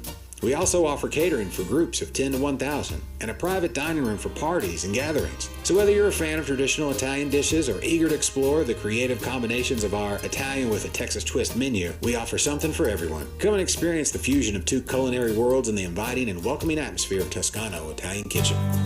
Introducing Kyle Foppe and broker Topher Rogers, your MoveSmart Pros real estate team. Kyle and Topher are Cedar Park residents and local real estate experts. MoveSmart helps neighbors get the most from the sale of their home through a smooth transition and help home buyers find their next home at the right price. More than just helping you buy or sell, they help you make smart real estate decisions to achieve your short and long-term goals. Look them up online at MoveSmartPros.com. I'll never forget the day I decided to go out for the football team. Mr. Banks, the JV football coach and my history teacher, asked me to stay after class. I thought I was in trouble. He said, "Hey, Darius, have you thought about going out for football? I think you'd be great." Fact is, I never played football. Fact is, I never had anyone tell me I'd be great at something. So, with no experience at all, I signed up. And a week later, I padded up and was running drills on the field. I never was great, but playing high school sports was one of the greatest experiences of my life. I was accepted by my teammates, and I learned that when someone believes in you, you can believe in yourself. Encourage a student you know to take part in a high school sport. This message presented by the UIL and the Texas High School Athletic Directors Association. There we go, cue up the band. Cedar Park gets the victory here, 34-28, the final. And Brad got the via the tee over for some post-game stats and stuff, and man, the offense got back and on schedule there in the second half, but had some scary moments there. Really did. We kind of played down our competition. This is a team with a bad defense, giving up lots of yards and points, and we couldn't find a way to pull away from these guys. Our defense had their trouble stopping them. We kind of thought that happened. Our offense went to sleep for extended periods of time, but then would just explode for yards and points, and enough to pick up the 6-point win. And Cedar Park goes to 3-0 all-time against Glenn. They go to 43-10 all-time against other LISD schools. They go to 78-11 in this stadium, and they've won 8 straight district games. And depending on how Leander does tonight, and they've had their troubles, could be all alone in first place. Yeah, it looks like Leander's going to lose to Belton. That score is looking like it'll be a final there soon. It's not much time left, but again, overall, just gritty performance from Cedar Park tonight to get it done. The defense found a way. That special teams turnover there by Caden Morris was so crucial. Yeah, just way to stick with it. I mean, it was a fight all the way through this game, and we were able to get that last score and hold on. And the defense, the Black Rain, man, just what exceptional. Cecil pointed it out. Today. Last year, 7-point win. 2 years before, 8-point. This one is 6. Yeah, that's right. These are all close games. These are all close games, and the Black Rain kind of came up with the plays right when they had to have them. Brooks Buffard on that third down to force them to 4th and 5 when they had 3rd and 2. There was a time when we were down 28-21, and we had the ball down here somewhere. We're still in the third quarter. And yes, 3rd and 10, and I was saying in there, if we don't get this first down, we will lose this game. And Cooper found a way to run for 11 yards and go out of bounds. And then 2 big plays. We didn't lose the game. 2 big plays to Claybrook on another third down. So, I mean, great performance all around. Well, let's look at the numbers here. Overall, first down, Cedar Park 18, Glen 19. Darn, lost that one. On the ground, we were 27 for 176, a 6.52 average. They were 57 for 301, 5.28 average. Of course, we had a couple long runs that really bolstered that average. It didn't seem like we were outrunning them all night long, did it? Cooper just 7 completions, but just 16 attempts for 159, 43.75 completion percentage, 9.94 yards per attempt. Glenn just 3 of 8 with 1 pick, 24 yards. Total offense, Cedar Park 335, Glenn 325. If we look at their offensive producers, they had their quarterback and 3 running backs are all averaging 7 to 7.5 yards a carry. Team was averaging 7.4 yards a carry this year. They got 5.3 tonight. So there's something the Black Rain did good. J.J. Ortiz, their leading rusher, 58 yards on 13 and a touch. Quarterback Dubalby, he'd been averaging 60-something yards a game, only got 5. Keaton Gordon made up for it, though, 19 for 139 and 2 touchdowns, a 7.3 average. DeMarcus Davis, 12 for 73, a 6.1 average.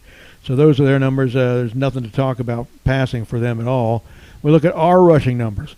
Trey Hill, no carries, no yards. There's a problem right there. Cooper, 4 for 62. Every one of his runs got a first down. Lucas Villoria, not a lot of business after a couple of touchdowns and 100 yards a week or so ago. 3 for 9. Cameron Graham toted the load, 18 for 119, 6.6 average, and 4 touchdowns. What a night. This was the team low for sacks allowed this year. We'd only allowed 4 sacks in 6 games, no more than 1 in any game. Sacked twice tonight for 14 yards and losses. Then we look at our receiving numbers. Let me look at those. Jonah Johnson, 6 but for just 2 yards. Jamal Porter, 1 for 19. Noah Wallace, 1, and it was huge for 40. But just, those guys catch a lot more than 4 balls between them most games.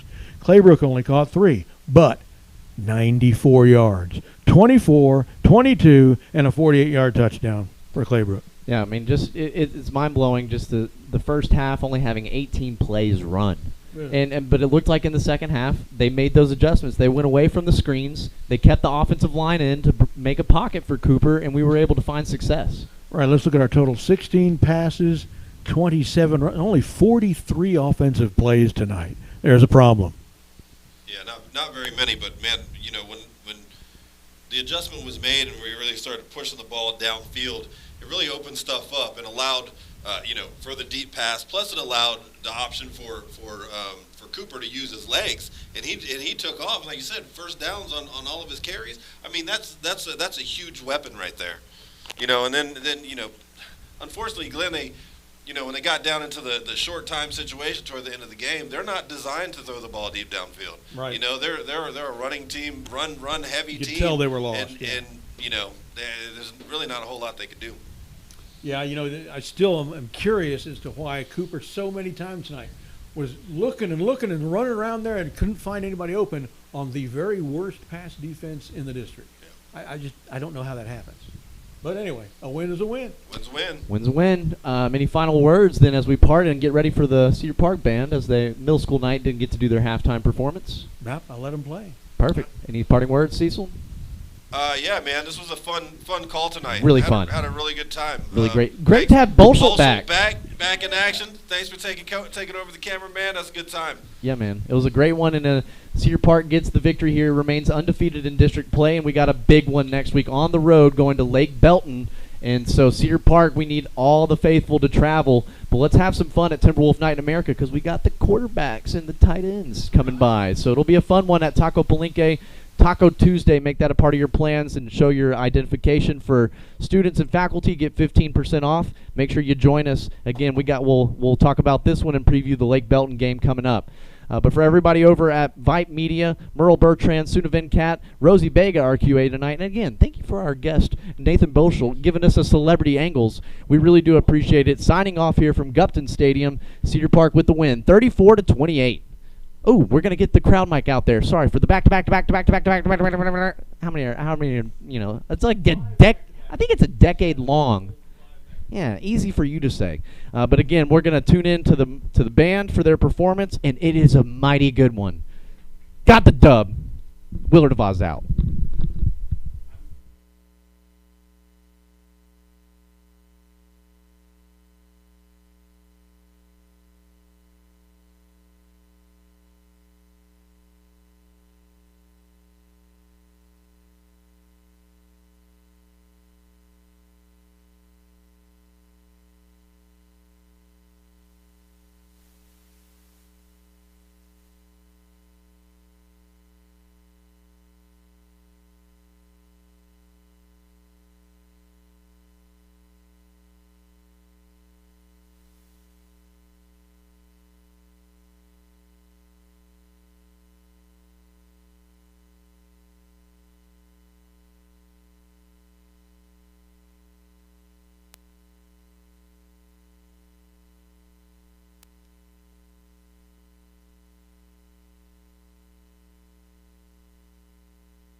Check.